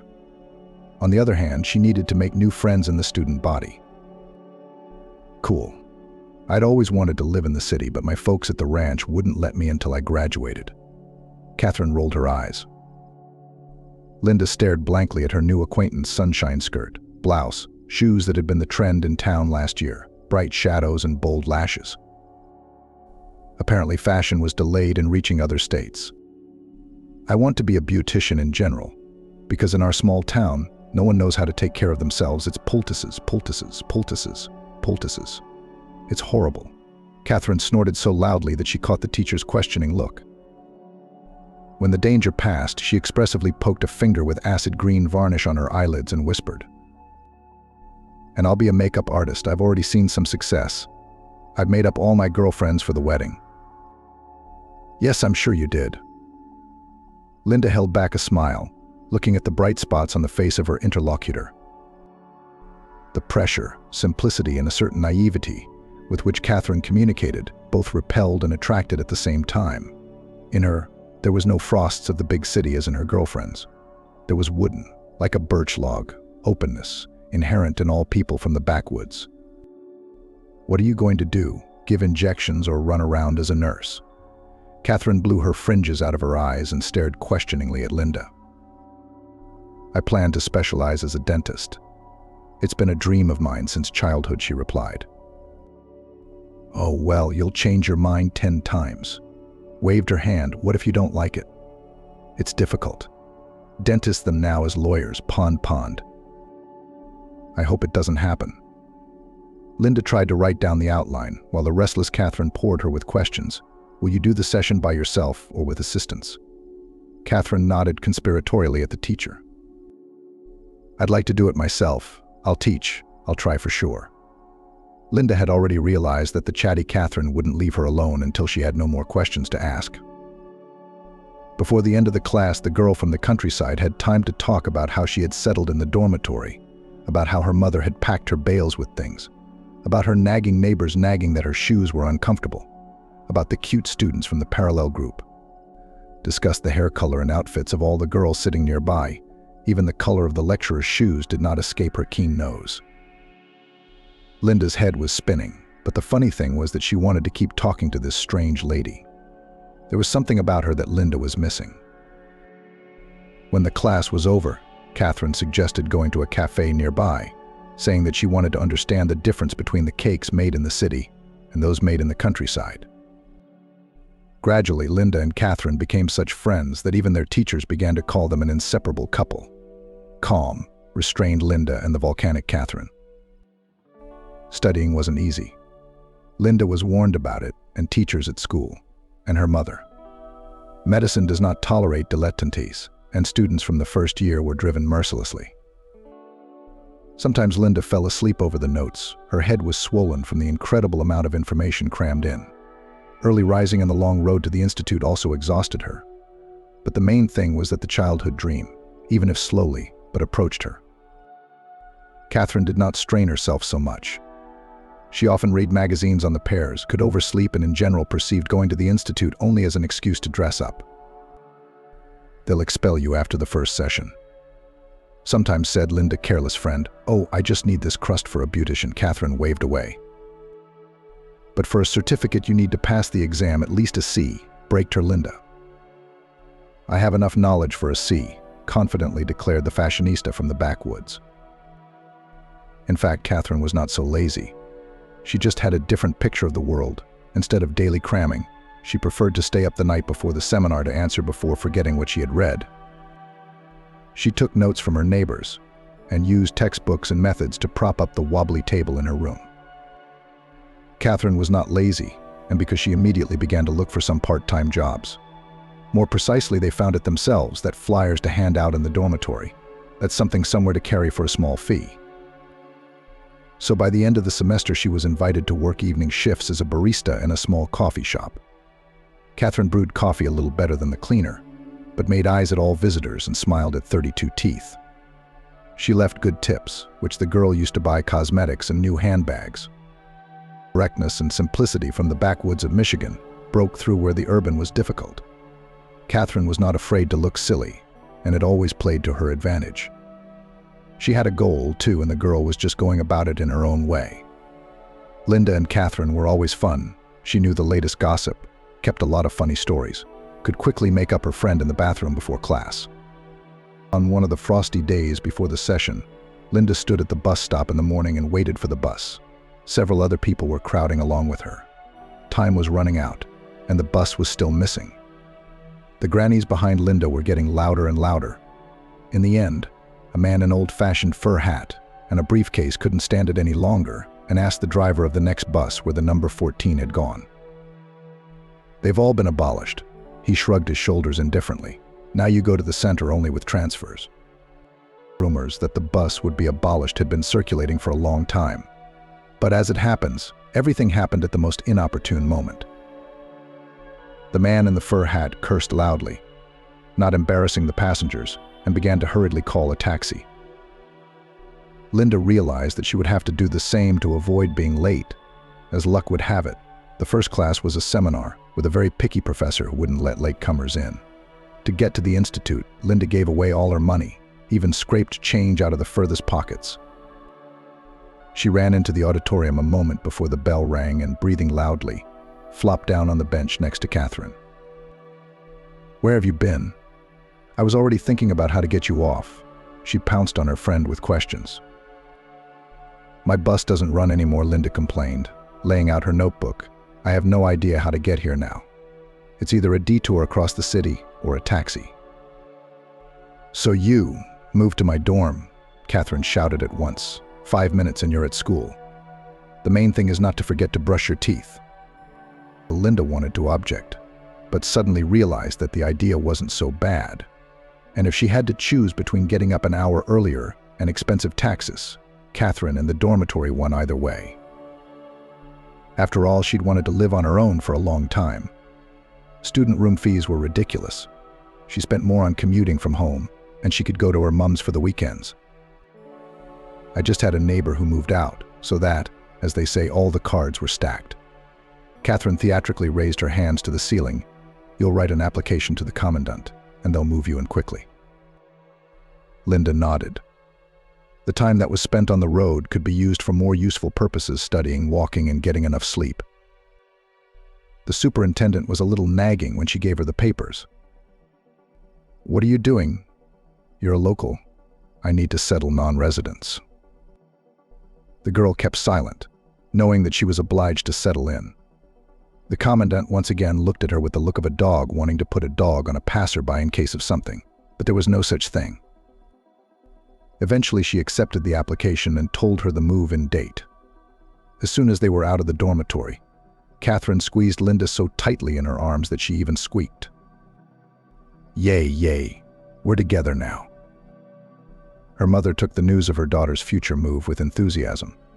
The flat was cozy, but cramped, and that fact, alas, even a mother's love didn't change.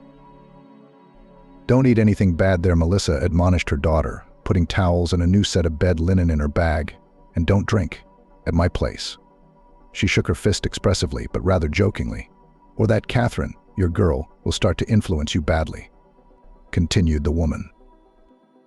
"She's fine." Linda defended her friend. "She's just peculiar." A few days later, on a day off, the girl arrived at the dormitory with her things. Catherine was already waiting for her, helped her to bring everything in, to settle in, showed her where everything was. The room was small, but here Linda had her own separate bed, her own desk, a wardrobe shelf, and a whole wall. All in all, it wasn't too bad. The main thing was that it was a couple of minutes from the uni, and the rest would get used to it. In the evening of the same day, Linda and Catherine were walking down the corridor and suddenly they were called. "Hello, girls." A student peeked out of a nearby room. "Hi, Johnson." Catherine turned and tilted her head to the side, like a magpie looking at a shiny bauble. "What do you want?"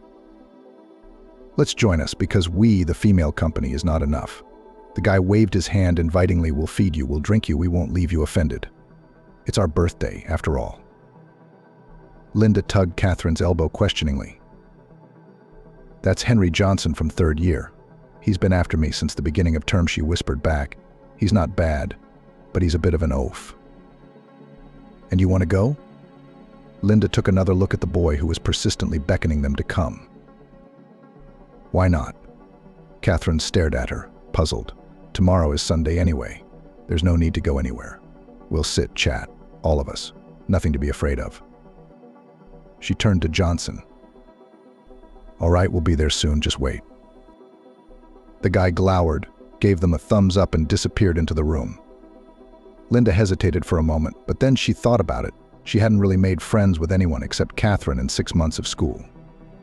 Of course, she'd talked to her classmates, but it wasn't the same. And her old school friends came to visit less and less often, and wrote shorter and shorter letters. And they didn't understand why they had to go to an institute on the other side of town. Catherine quickly combed her hair, changed from pajama trousers into jeans, found a decent t-shirt in the wardrobe. Linda didn't bother with that. She just tied her hair up. There were 3 guys and a girl in the room, apparently the couple of the birthday boy, tall, thin as a pole, but very hospitable.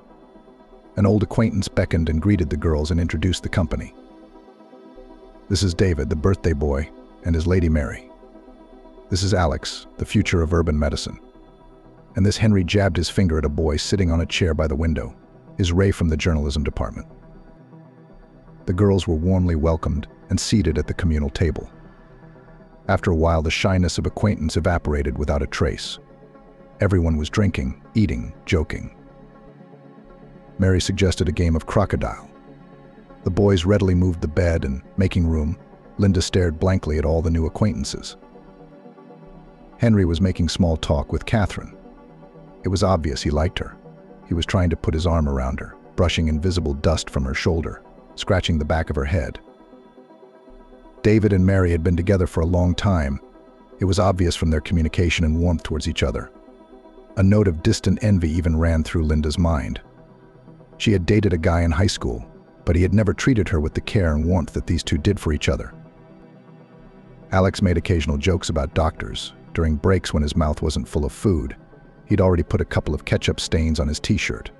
But would that stop a man with a big appetite?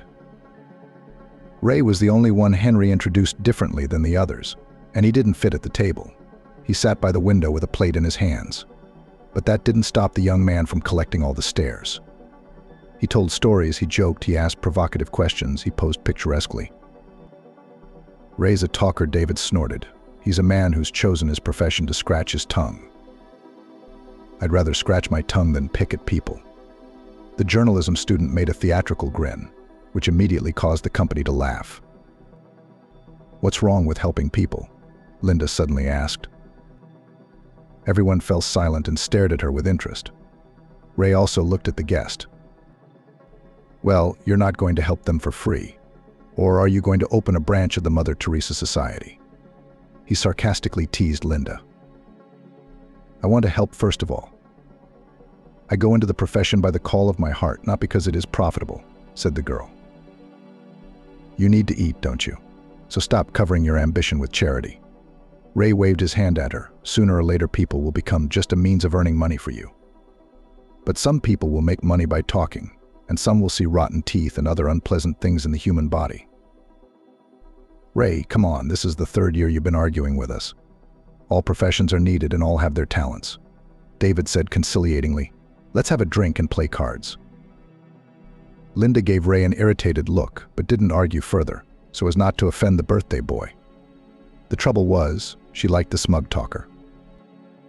Ray had the typical smarmy looks, chiseled features, dark hair, strong charisma, and a sharp mind. Gradually, the angular conversation blurred and the tension it had created went away. The party had passed midnight when there was a knock on the door. Sugar, David hissed, the commandant's here.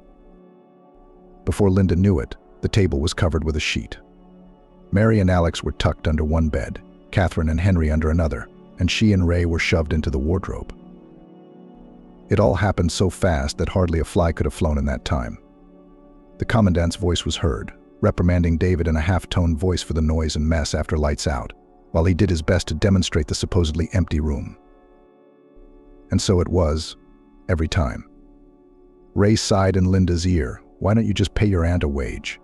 He'll hide us in the cupboards, you idiot. The wardrobe was cramped.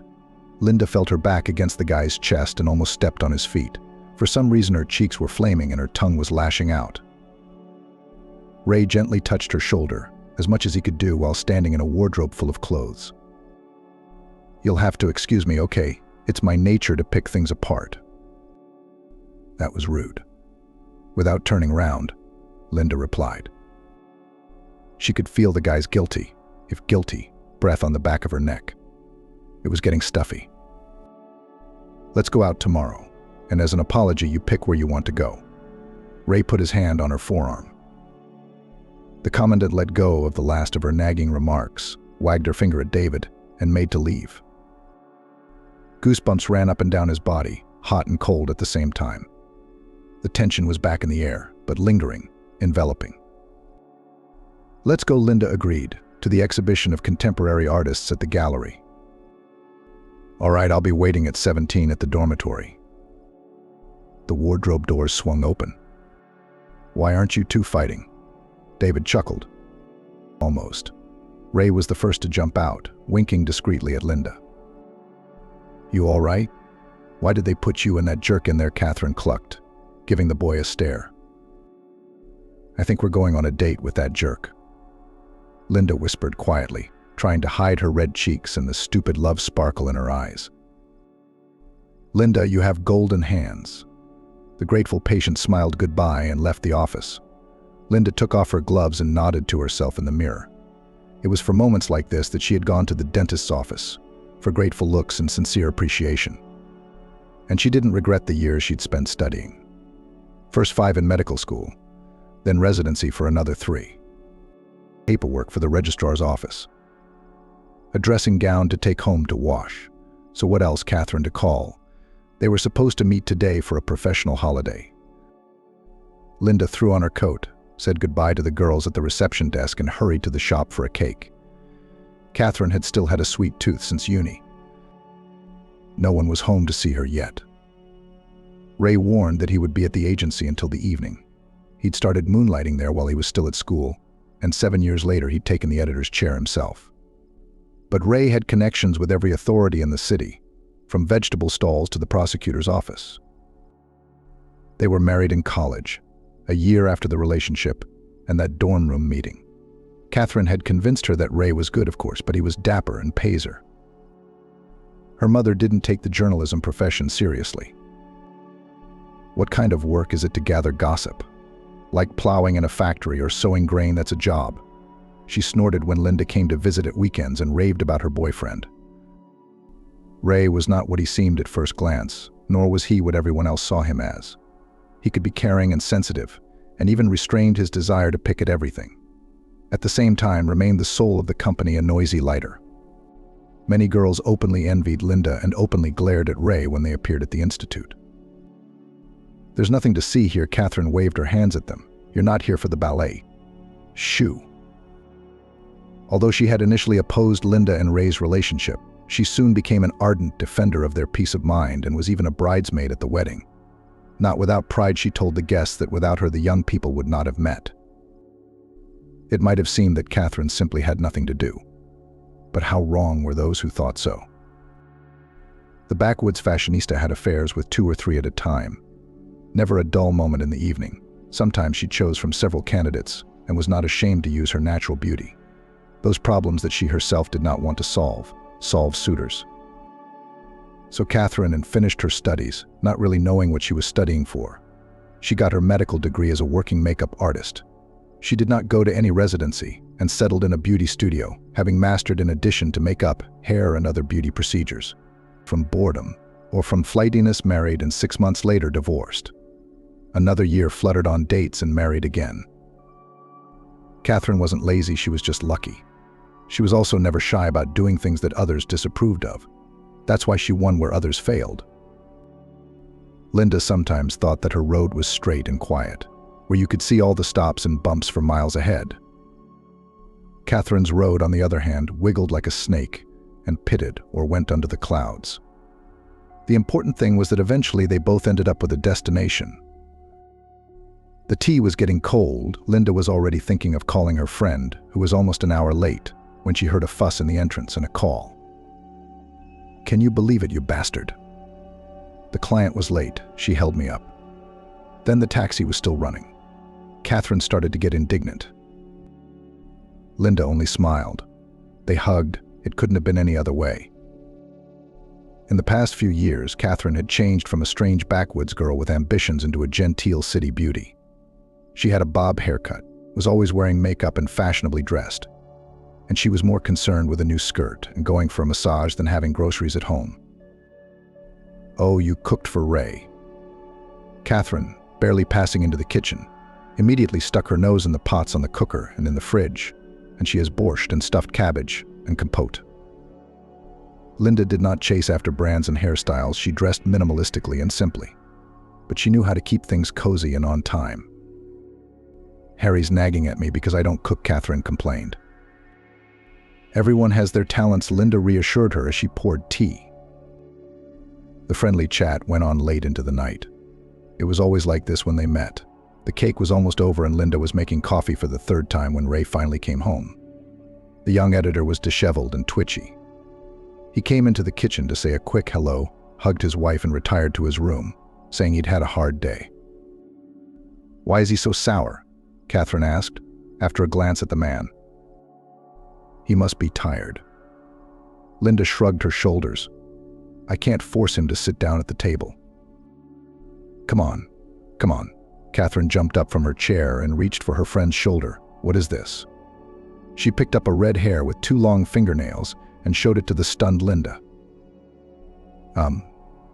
She stopped in surprise. Maybe it was an accident? "Yeah. Say it was blown in by the wind.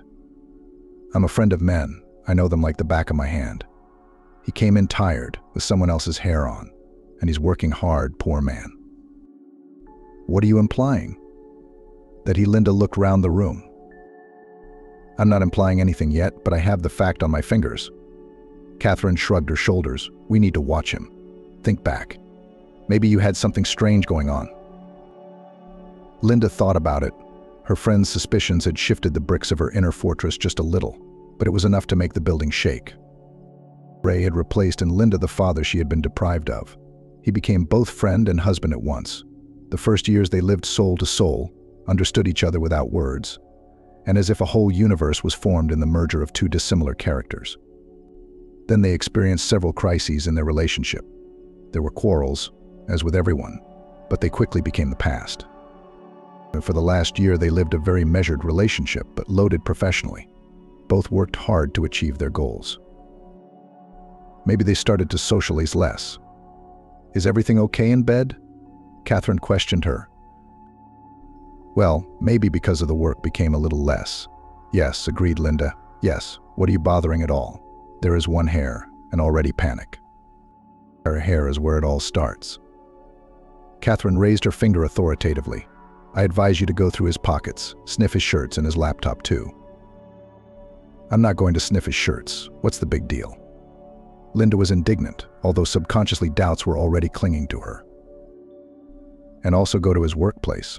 Maybe they have a red-headed student trainee there," she said in a conspiratorial whisper. Catherine said in a conspiratorial whisper. They chatted for a while and Catherine went home. "Yes, Lindochka, I almost forgot. My salon will celebrate the anniversary of the opening. Come with Ray. You're my regular at the Willow and Bath Cafe next week, Friday." "We'll come." Of course, Linda nodded. "Smell the shirts." Catherine winked at her, sent her a kiss and disappeared into the lift. Involuntarily, but Linda began to look at her husband. Until Catherine's words, she had never thought to accuse him of cheating. Of course, this fact was vaguely believable, but still. One evening, Linda went through her husband's things. "God, what am I doing?" she asked herself when she actually sniffed the collar of Ray's favorite shirt. It didn't smell suspicious, and there was no hair either. Linda calmed down and put Catherine's words out of her mind.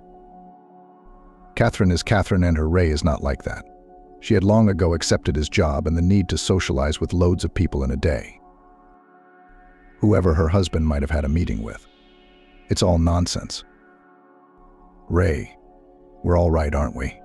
Linda asked on the way to the cafe. She didn't know why she asked. The inner restlessness hadn't completely gone away. Ray turned to her. "Yes, why are you suddenly asking?" "Why am I asking?" Linda wondered. "You can't tell me Catherine found the hair." "You've been away at work lately. We don't talk much," she said. "Lindochka, you know that I have a lot of things to do and responsibilities every day. Soon I'll get an assistant and relax a little." Ray smiled at her. "Oh, here we are." Catherine was already waiting for them at the entrance. Apparently drunk and in full battle color, she was friends with the owner of the salon and had even bought a small share of the business from her, so she could invite anyone to the party. Linda sometimes wondered where the careless Catherine got the money for such a thing, but the mystery remained a mystery. The mini corporate party was a lot of fun. The women's company was diluted by a few men: the owner's husband, the masseur's boyfriend, and Linda's and Catherine's husbands. Linda didn't know her friend's new husband. She had only seen him at the wedding and couldn't remember where he had come from. Harry looked frankly bored, constantly attached to glasses of champagne, sighed, and very sluggishly participated in the general celebration. The hostess raffled off certificates for free treatments among the guests. Linda successfully won one of them and hurried to please her husband, who went outside for a smoke. She jumped out of the door and looked around puzzled. The only person outside was Catherine, who was on the phone. "Have you seen Ray?" her friend asked her. Catherine put the machine away in her purse. "Linda, while you participated in the raffle, your husband doused his trousers with wine and went to change," she shouted. "And we, came delivery of new manicure tables. Idiots, they mixed up the days. I'm going to go to the salon to get them so Miranda doesn't freak out." "Ciao, Linda. I'll be right back. Have fun." Catherine jumped into a taxi and sped away. Puzzled, Linda dialed Ray, who confirmed that he had doused his trousers, would change and be back soon. "Miss me?" She heard a voice from behind her. Harry emerged from the doorway. Linda answered it automatically. "No." They said hello very crumply for the first few minutes. The girl wondered why her husband had not warned her and left so hastily. "Let's talk, shall we? I don't know anyone here but you, and there's nothing to talk about with these chickens from the salon. They're all talking about manicures and new hair colors." He yawned tiredly and flicked his lighter. "Come on," Linda agreed, realizing she was in a similar situation. Harry asked about his work, his habits, his studies, but only when he was talking about himself. He complained about Catherine, either explicitly or implicitly. Linda realized he was drunk, but for some reason she listened. She'd never talked to someone in such a way about her friend, as if she'd been given a glimpse into a secret suitcase. "She cooks once a week, and then some rubbish that's impossible to eat, and I'm used to home-cooked food.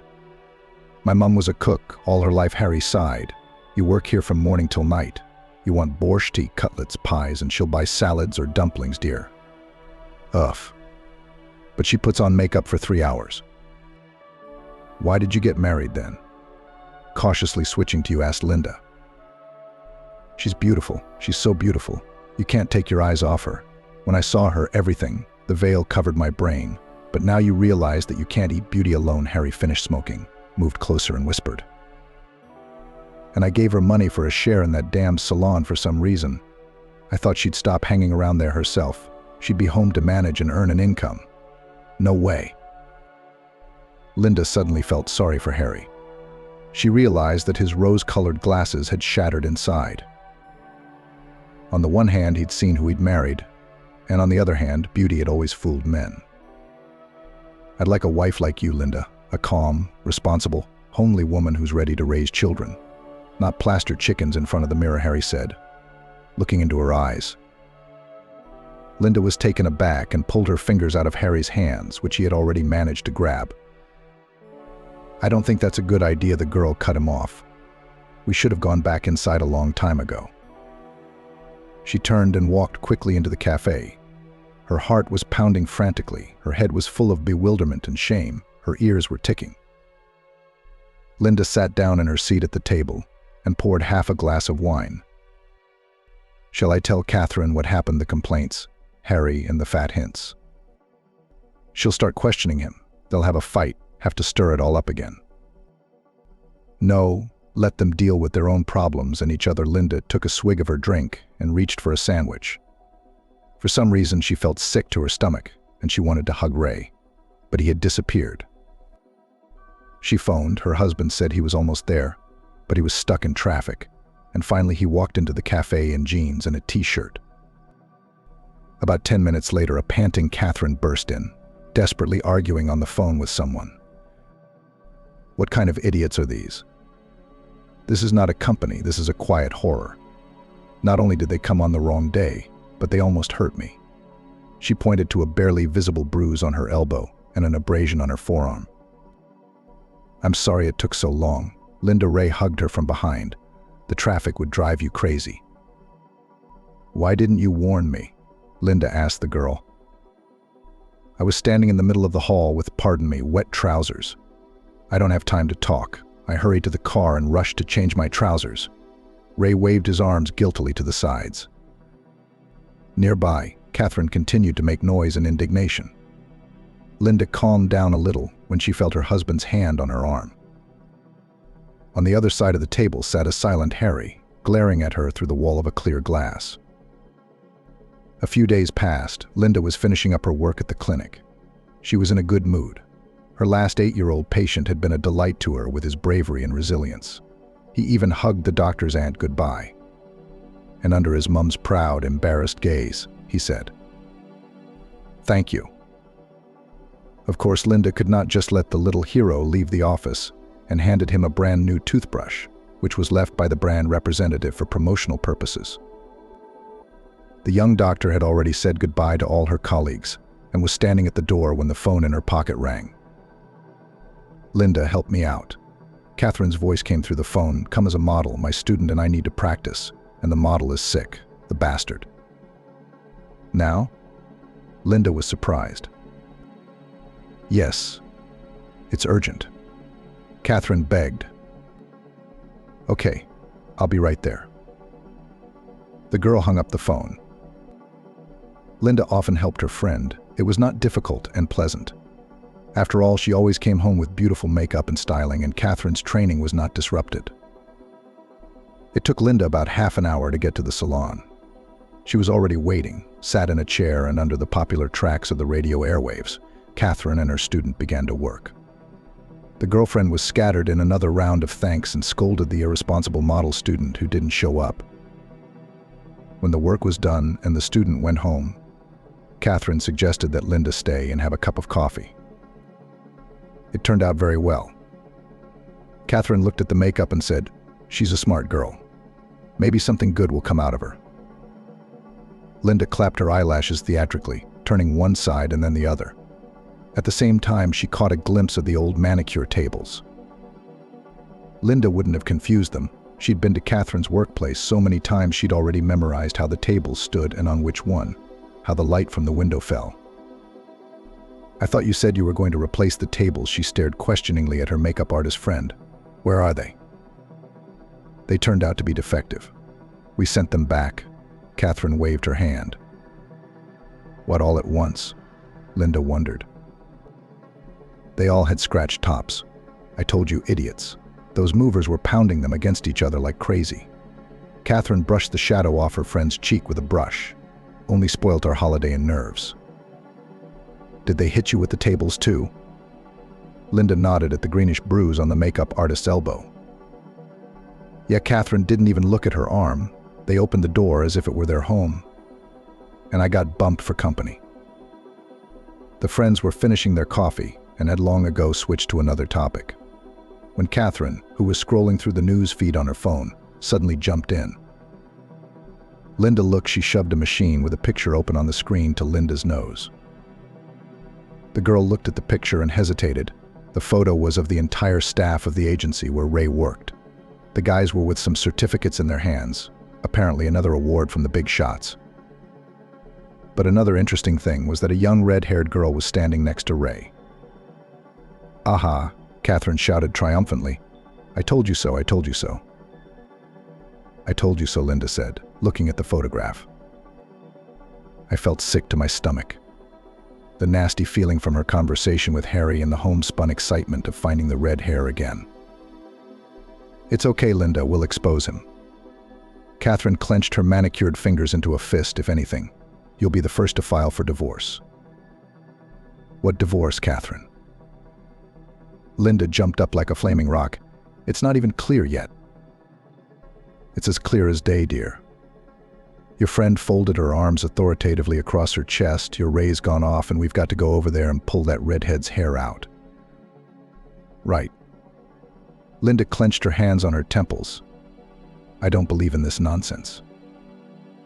"Okay," Catherine agreed. "Watch him very carefully this week. Men always get caught up in the little things." "I will." Linda nodded. She was tempted to give Catherine a hint about Harry's behavior, but she didn't. Resentment could make a mess of things, especially since Catherine was just drawing her own conclusions. A little obsessively, but for now there was no one to take offense at, and nothing to take offense at. Ray was on his usual behavior. Linda, teased by Catherine's confidence, began to surreptitiously watch her husband, something she usually never did. Linda, until that day, had thought that there was no point in restricting the freedom of a partner, forbidding something, scandals or jealousy scenes.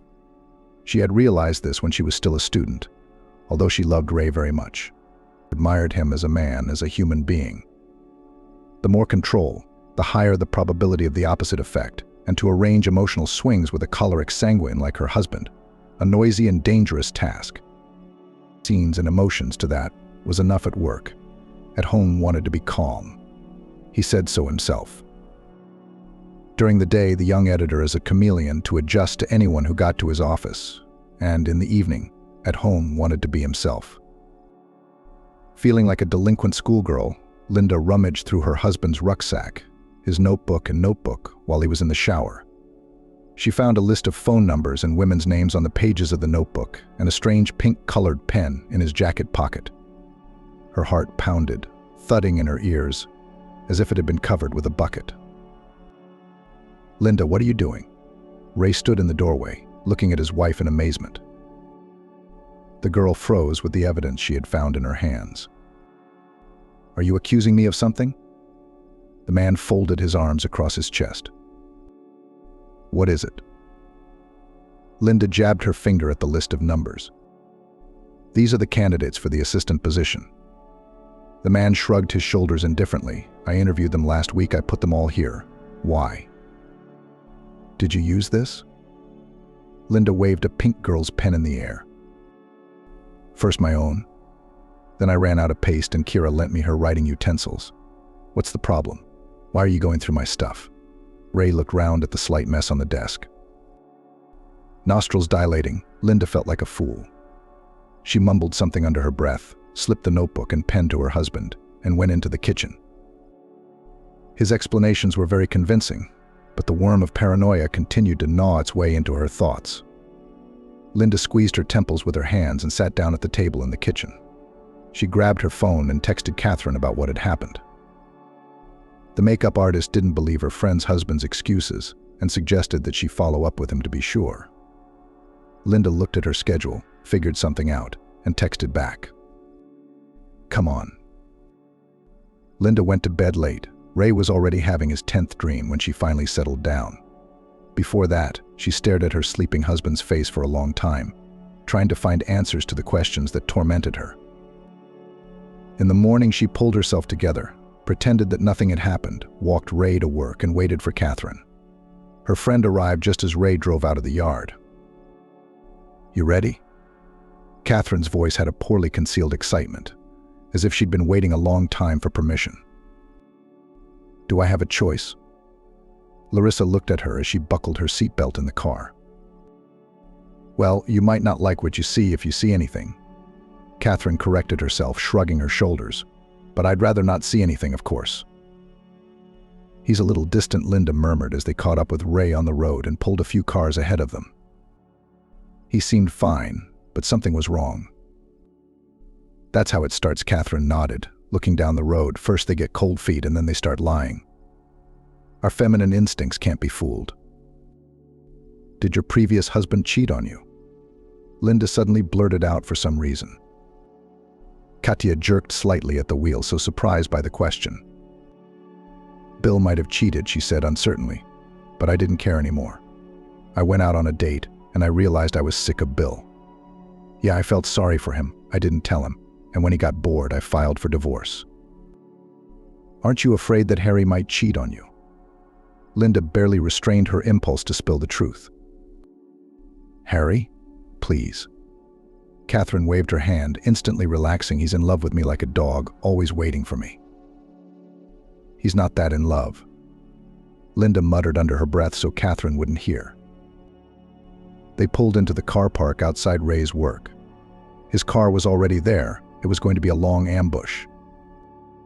Catherine promptly ran to the nearest stall for coffee and scones. It took until lunchtime to doze in the car. Catherine nudged Linda in the shoulder as Ray came out of the agency with the red-haired girl from the photo. They got in the car and got ready to drive out. "Let's go, lovebirds, we'll get them now," Catherine muttered excitedly, twisting the steering wheel. Linda watched her husband's car with bated breath. She recognized the girl in the photo. Ray had said it was his assistant, but was it just that? The answer to that question loomed somewhere on the horizon. The editor and her companion drove down to the city utility into the stationery shop. On the whole, there were no provocative moments, except for the opening of the door. The girl carried a folder of papers, occasionally asking Ray something or answering the phone. He hardly ever took his eyes off the phone, even when he was driving.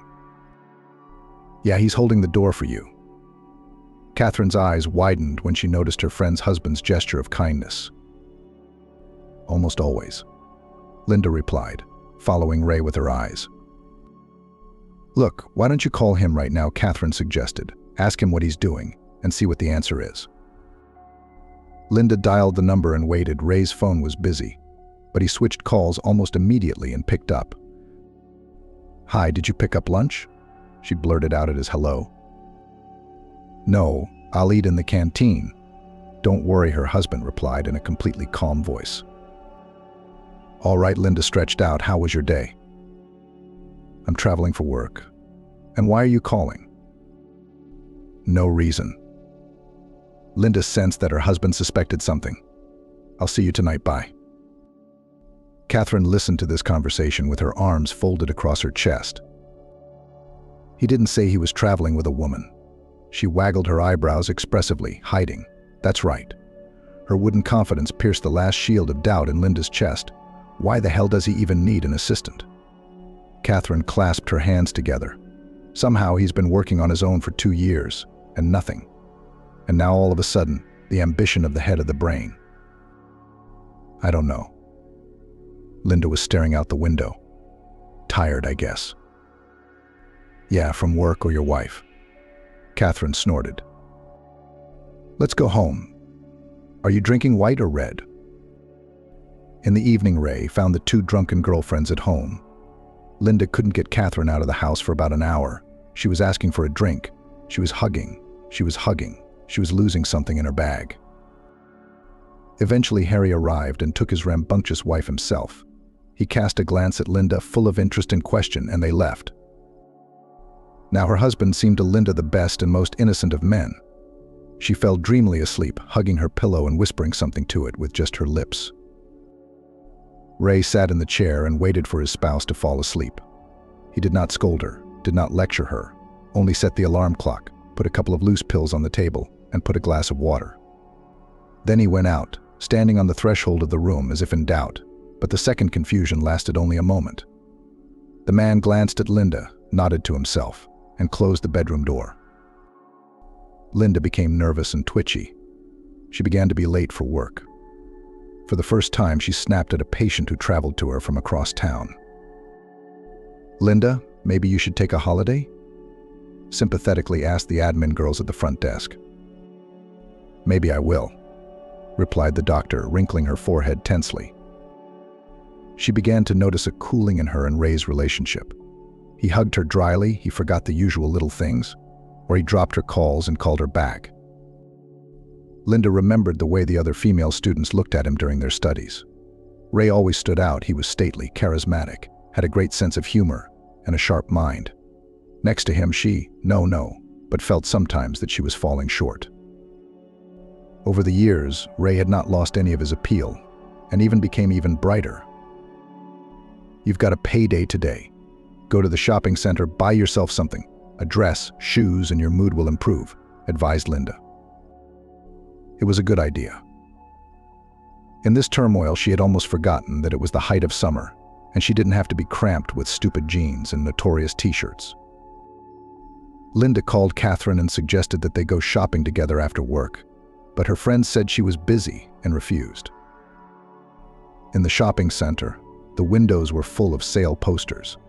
Mannequins towered between the rows of clothes. Linda remembered what trousers and styles of dresses Catherine had advised her the day before and began to walk along the racks. After choosing a few options, she went to the fitting room. What a nice surprise she heard behind her when she came out to assess her outfit in the large mirror in front of the booths. Linda turned around and saw Harry. The man had wandered into the mall, apparently for the same reason she had to update his wardrobe. Well, what a surprise. Linda grumbled, "Hello, Harry." "The dress fits perfectly." He gave her a thumbs up. "Don't even think about it. This time he was fresh and had a positive attitude. The old memories that had come alive with his appearance slid unpleasantly down my back. "Linda, I wanted to apologize," Harry began, putting his hands behind his head shyly. "I got drunk in that cafe out of nervousness and fatigue, talking rubbish. I'm sorry, I acted like a complete prick." Linda was surprised, pleasantly surprised.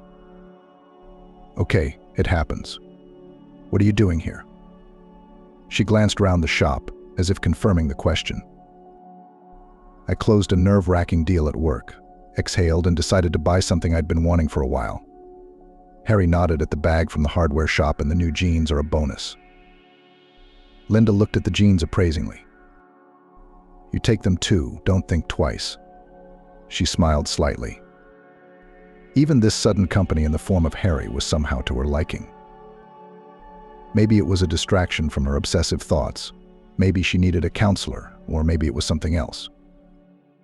"Catherine's all worked up, and she won't come with me," he said as they left the shop. "Me too, she's busy today," Linda confirmed. "How about a coffee?" Harry suggested, "or was there something else you wanted to buy?" Larissa thought that the lingerie shopping would have to be postponed and nodded in agreement, approving the idea of coffee at the checkout. At the cafeteria checkout, she dashed over to pay herself, but Harry was the first to arrive and put a flavored drink and a small dessert in front of her, the latter of which Linda hadn't ordered. "Oh, come on. As the husband of my best friend." Harry waved his hand. "We're practically related." He didn't get a chance to say anything before he heard a text message from the bank. "What was that for?" Harry stared sourly at Linda, looking at the balance on the card. "Almost, but not relatives." The girl commented briefly. They chatted, then went back down to the shopping floors and wandered for a long time, choosing one pretty thing or another. Linda sensed that Harry was enjoying himself with her. He didn't turn on that whiner in the cafe anymore, but was cheerful and somehow relaxed at the same time. He talked about all sorts of funny situations at work, reminiscing about old friends and years of schooling. There was even room for a story about his childhood and Harry's fun holidays as a first grader in a small town. Listening to all of this, Linda did the most important thing. She took her mind off the intrusive thoughts of her husband's outings. She had to get home. It was nearing evening and Linda hailed a taxi as they stood at the entrance to the shopping center. "Thanks for the company at the mall," Linda smiled as the car pulled up. "Thank you for the pleasant walk. Maybe we can do it again sometime?" Harry opened the taxi door for her. "It's probably not the right thing to do," Linda hesitated. Harry gave her a quick peck on the cheek and said, "Well, you're a big girl. It's time you prioritized what's right." Linda drove home dazed, outraged, and flattered, a rattling mixture of all the emotions of the last few days.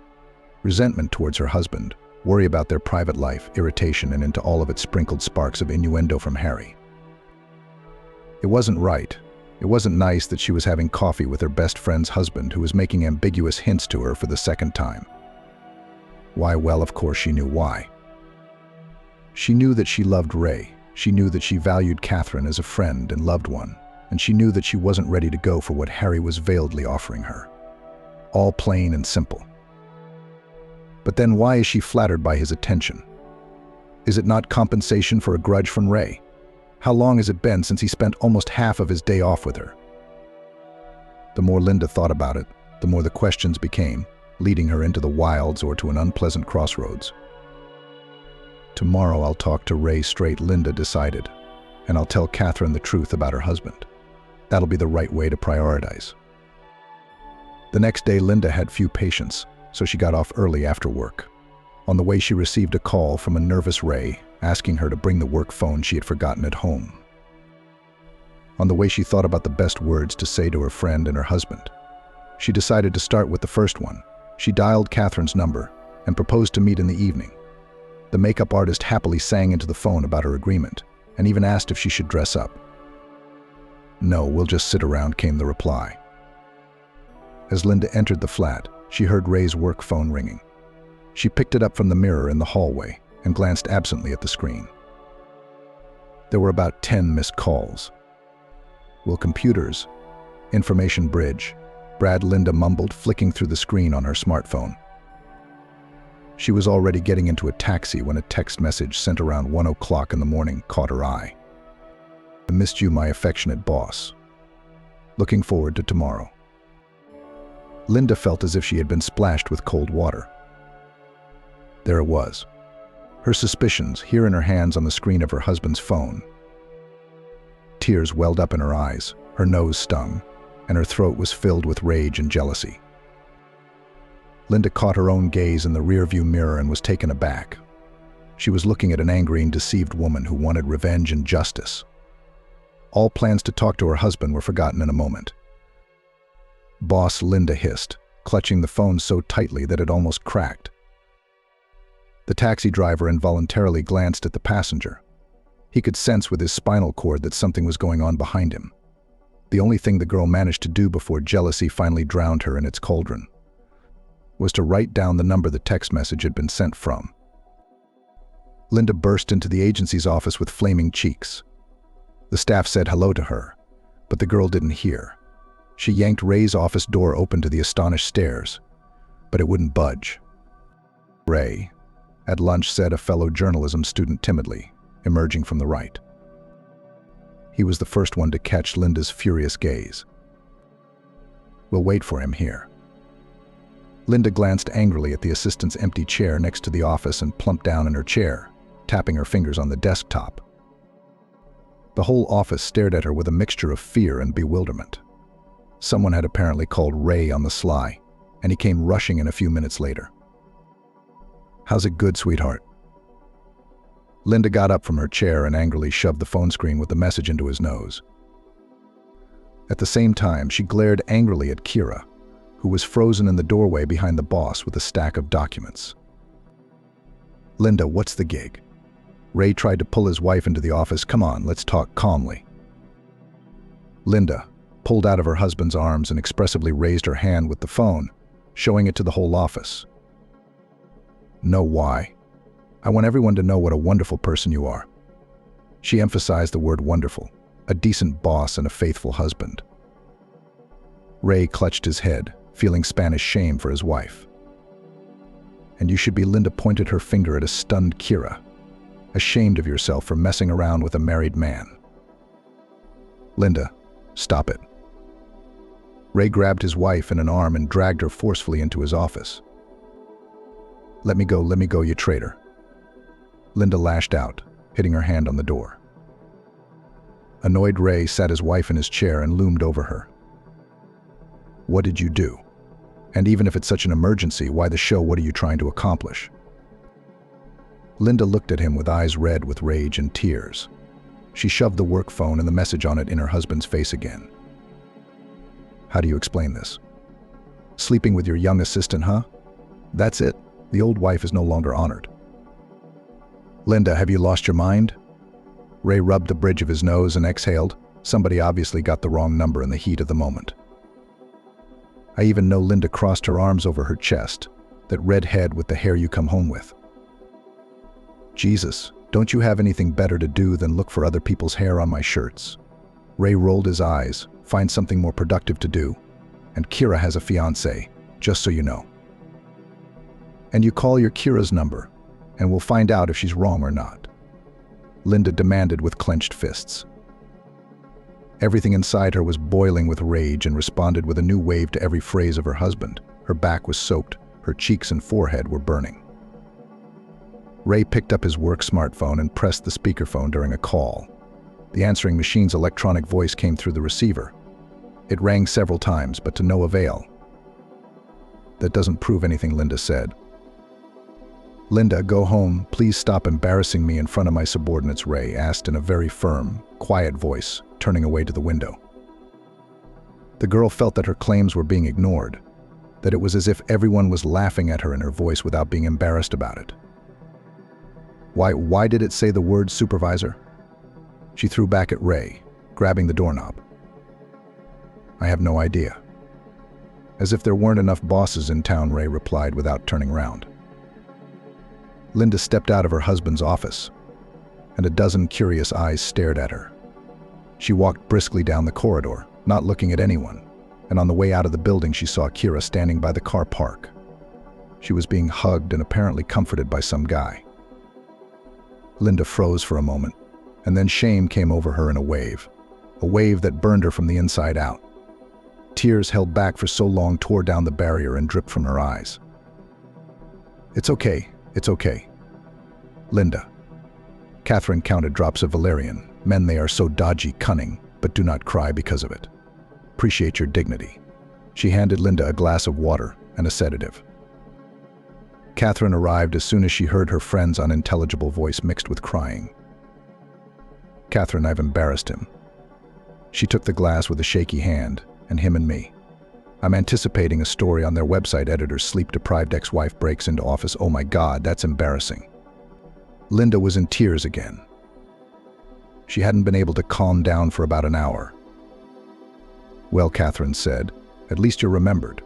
Why do you have to go there anyway? I'm such an idiot. Linda leaned into her friend's shoulder. We're all a little bit stupid. Catherine gently put her palm on her head. Why did you call me this afternoon? Linda realized that she couldn't handle another confrontation today. I just wanted to chat, she said, maybe go shopping. Well, we're not going out now. No foundation can hide your puffy eyes. I'm telling you as an expert. Catherine raised her finger to the ceiling, which made Linda smile a little. What are you going to do about Ray? I don't believe in random messages. I don't know, maybe I'm just really paranoid. Linda leaned back against the sofa and stared at the ceiling. If so, I should apologize.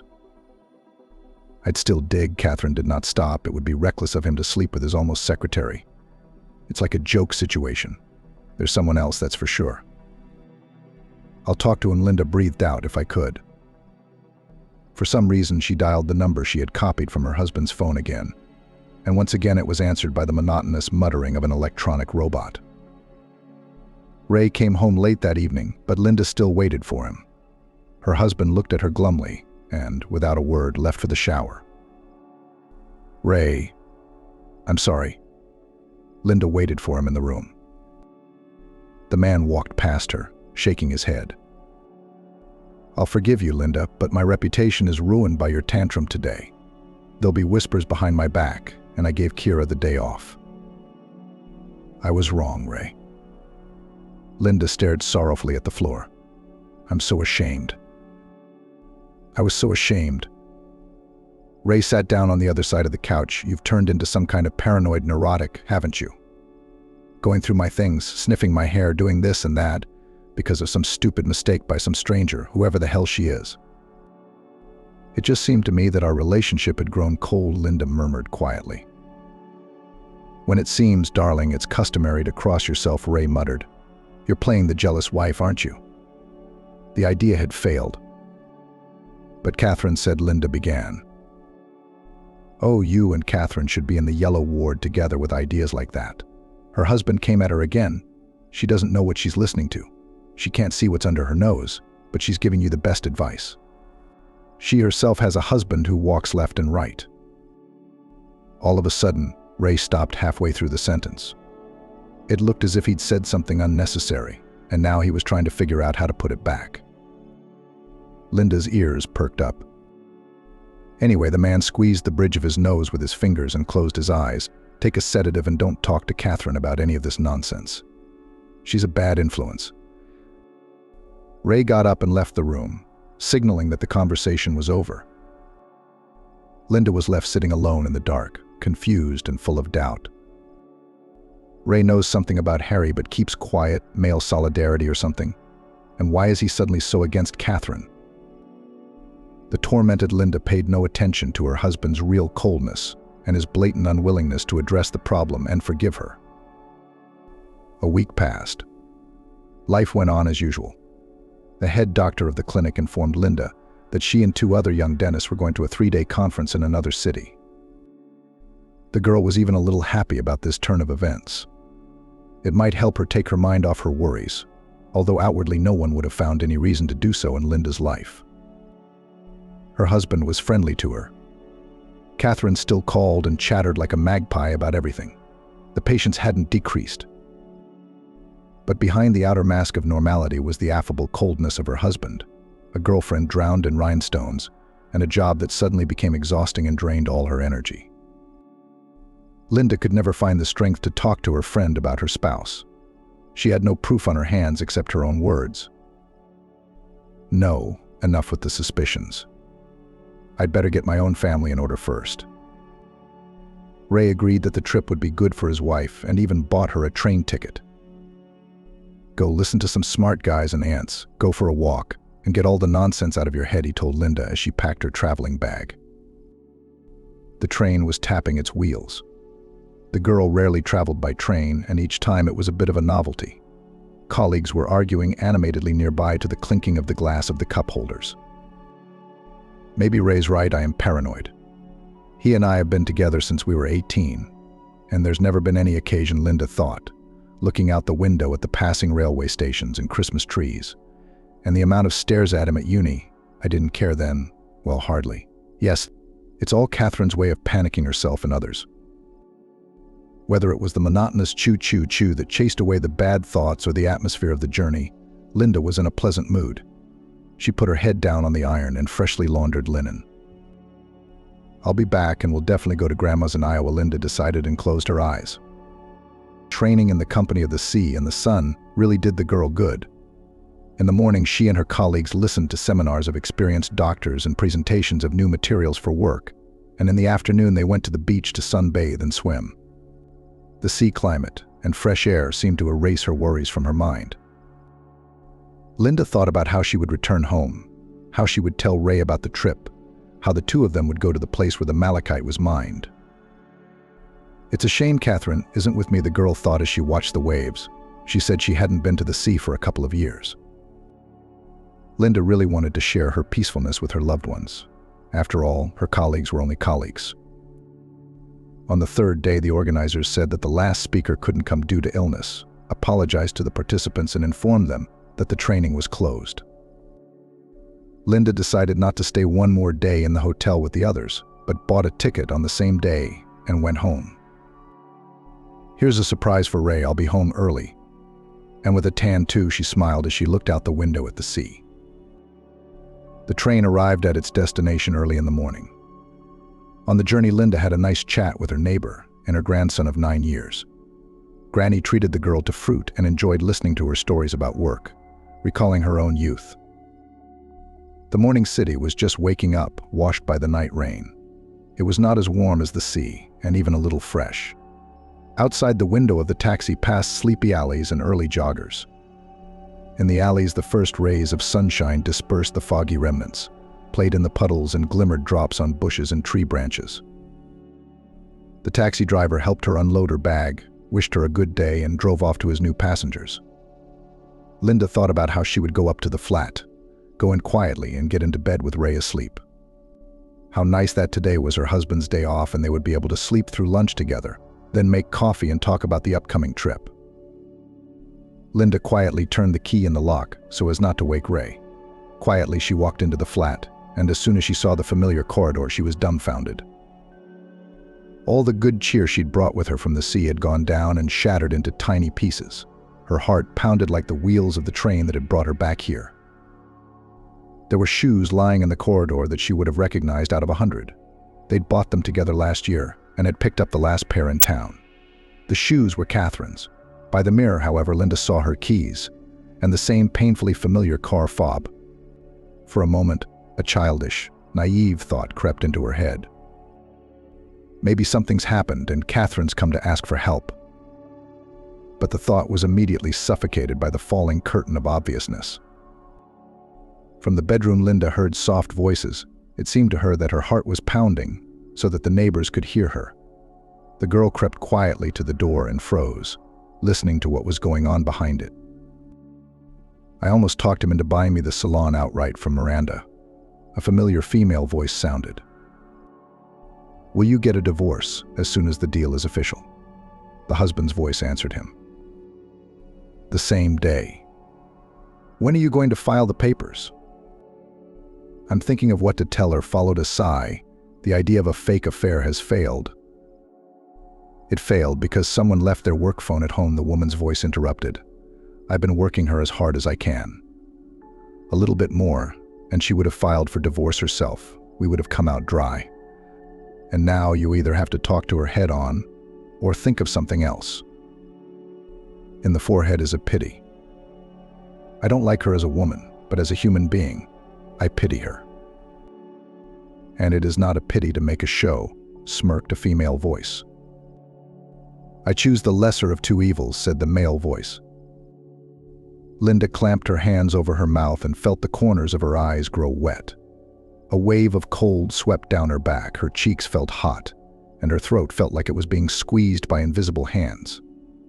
The realization fell in pieces, and each was nastier than the last. It burned, drained away all the good inside, like acid. Ray, you and I tried it back in college, but you were too right then, and I was too stupid. But if it had worked, then, Catherine's voice sounded quietly, but ingratiatingly, might not have been these long years with a bore from the dentist. My husband might not have been there, and now everything would be easier, and we'd be living somewhere abroad by now. If everything works out, it will Ray confirmed. We'll run the salon remotely. You run the salon and I'll run the agency. Linda felt the tears wet her t-shirt and imprinted hot drops on her chest. We'll be gone, and they might have something with Harry. I've seen the way he looks at her, he chuckled from behind the door. I've seen the way he looks at her. She's the perfect girl for Linda. She loves dumplings, borscht, and watching soap operas at night. She's always been a little short for you. She loves her job and doesn't like herself very much, said Ray. We live like neighbors. I'm tired of the homegirl who always has everything planned. I feel like an old man around her. I want something different. I know what you want, Ray. What do you want, Ray? Catherine cooed. From across the room there was a commotion. Linda sat against the wall outside the door, shaking with shame, pity, disgust, resentment, and betrayal of the two people she thought were closest to her, after her mother. The last bit of realization poured out. The cup was empty. The cold hands of reality finally closed around her throat. She jumped up and flung herself out of the flat in what she was wearing. The street, the morning, Linda ran away from the shame and disgrace she had lived in for so many years. She was disgusted with her own existence. She wanted to forget, to erase her memory. She wanted to go back 10 years, to pull her hand out of Catherine's fingers, to send the smug, insolent man to the dormitory. Every year that passed was like a rod whipping her in the back, leaving deep wounds and triple the pain that came on more and more. Tears welled up in her eyes. Everything was cloudy and barely recognizable. She stopped, breathed, and ran again. She was shouted at by passers-by, but Linda didn't hear, didn't see. She wanted to hide from this vile feeling, from herself. Girl, look out, was the last shred of reality that imprinted itself on her memory before pain and darkness overrode her. The measured sounds of the PI snapped Linda out of oblivion. She also thought irritably, what was that nasty beeping sound like the trills of an electronic alarm clock from the past? Her eyes struggled to open, her body felt woozy, her right leg felt petrified and wouldn't move. My entire right side responded with painful tightening when I tried to turn around on the bed, and my head was buzzing. Good morning. You're finally awake, Linda. Greeted her by a woman in a white dressing gown. Linda looked around and only then realized she was in a hospital bed. What happened to me? She looked at the leg in a cast sticking out from under the blanket. You were hit by a car. I'm surprised you got away with a broken leg, mild concussion, and moderate bruises, the doctor replied. Looking through the documents, they pick up other people in pieces in such cases. You were born with your shirt on. Your family will be happy to know that you'll be well soon. Not all the family. Linda turned her back to the wall. Is there someone coming to call your relatives? The doctor asked. Tell my husband I was hit by a car and I'm dead. I can't go back. I don't want to see him again, and I don't want to see her, Everlinda said, without turning round. The doctor shook her head. If they come, don't let them in my room, Linda added. The hospital was dreary, but the walls with the Red Cross seemed to shield her from the painful thoughts of what had happened. The physical pain didn't seem to bother them much in the face of how much their souls were torn. Her mother rushed to the hospital half an hour after the call. She first cringed, then cursed, then cried at her daughter's bedside. Linda told her everything she had heard that morning. When Melissa left her daughter's room, she gave the nurses each a box of chocolates and, on pain of complaining to the head doctor, ordered her not to let anyone with names beginning with the letters R and K see her daughter. Linda blocked the numbers of her husband and the lying friend. She asked her mother and a colleague friend to collect her belongings from her husband's flat when he was away. Doctors said rehabilitation would take about 3 weeks and the fracture would finally heal in 3 months. One day there was a knock on the door of the room. Linda thought it was one of the staff, although they usually didn't bother to knock. "Come in," the girl shouted, not looking away from the magazine her mom had brought. "Hello, Linda," came a familiar voice. Harry stood in the doorway with a bouquet of flowers and a dressing gown thrown over his shoulders. Linda had mixed feelings when she saw her ex-girlfriend's husband. On the one hand, he reminded her of what had happened, but on the other hand, he had nothing to do with it. "You don't know how hard it took me to get here," the man complained, sitting down on the edge of the bed. "It's almost like they're checking IDs to get to you." "That's my request," Linda nodded. "Why? Are you hiding from someone?" Harry joked. "Maybe I am," the girl confirmed. Harry stared at her in surprise, his eyes wide with question and incomprehension. Linda exhaled and decided to tell him. She recalled everything, including Catherine's outings at the Institute, her consumerist attitude to men, and her hypocrisy under the mask of her friend. Harry listened with his mouth open. "I want you not to fall victim to their game like I did. Get a divorce soon and don't listen to any pleas. Don't you dare buy the salon. Catherine is using you and has used you. Linda's done." "Where did you?" A stunned Harry couldn't believe his ears. They talked about it for a long time. The girl asked the man not to tell anyone where she was or what was wrong with her, and not to do anything stupid that would ruin his life. Towards the end, when Harry was about to leave, he asked, "Linda, tell me, do I have a chance?" "Not now," she shook her head. "I want to be alone. Maybe, in the future, maybe." "I get it. Get well soon. I'll be stopping by if you don't mind." Harry nodded. "Come over." She blinked, showing agreement. Time goes differently in a small town than it does in a big city. It's measured and quiet. The hustle and bustle is alien to those who are used to getting up to the crowing of the rooster. A light frost touched the rowan berries, which shone brightly against the snow. The snow itself sparkled in the sunlight, still fresh and unmarred by anyone's feet and paws. "Granddaughter, there's a letter for you," Grandmother Emma shouted, coming into the hay and waving the envelopes. "Thank you," Linda shouted from the kitchen. She was preparing a simple breakfast for herself and Grandma. "It's been a long time since I've seen a letter," Grandma Emma said, sitting down on her stool. "You young people are all calling now. A letter from some fiancé." She handed Linda an envelope. She took a quick glance at the sender's name and decided to read it later. After her recovery, Linda went straight to her grandmother's house in the country. She could not stay in the city, where every street reminded her of the betrayal and shame she had experienced. She quit her job, settled other minor issues, and made her mother her representative in the divorce proceedings so that she would not have to face Ray again. "Out of sight, out of mind," her mother said as she saw her off. "Go as far as you like and come back as often as you like. Only call me often." It was quiet in the village, where the pain began to subside and gradually recede. Time was doing its work healing the wounded soul. Her mother didn't talk about Ray and the divorce, only promised to tell me when it was all over. The envelope had an address and Harry's name on it. How he knew where to find her remained a mystery.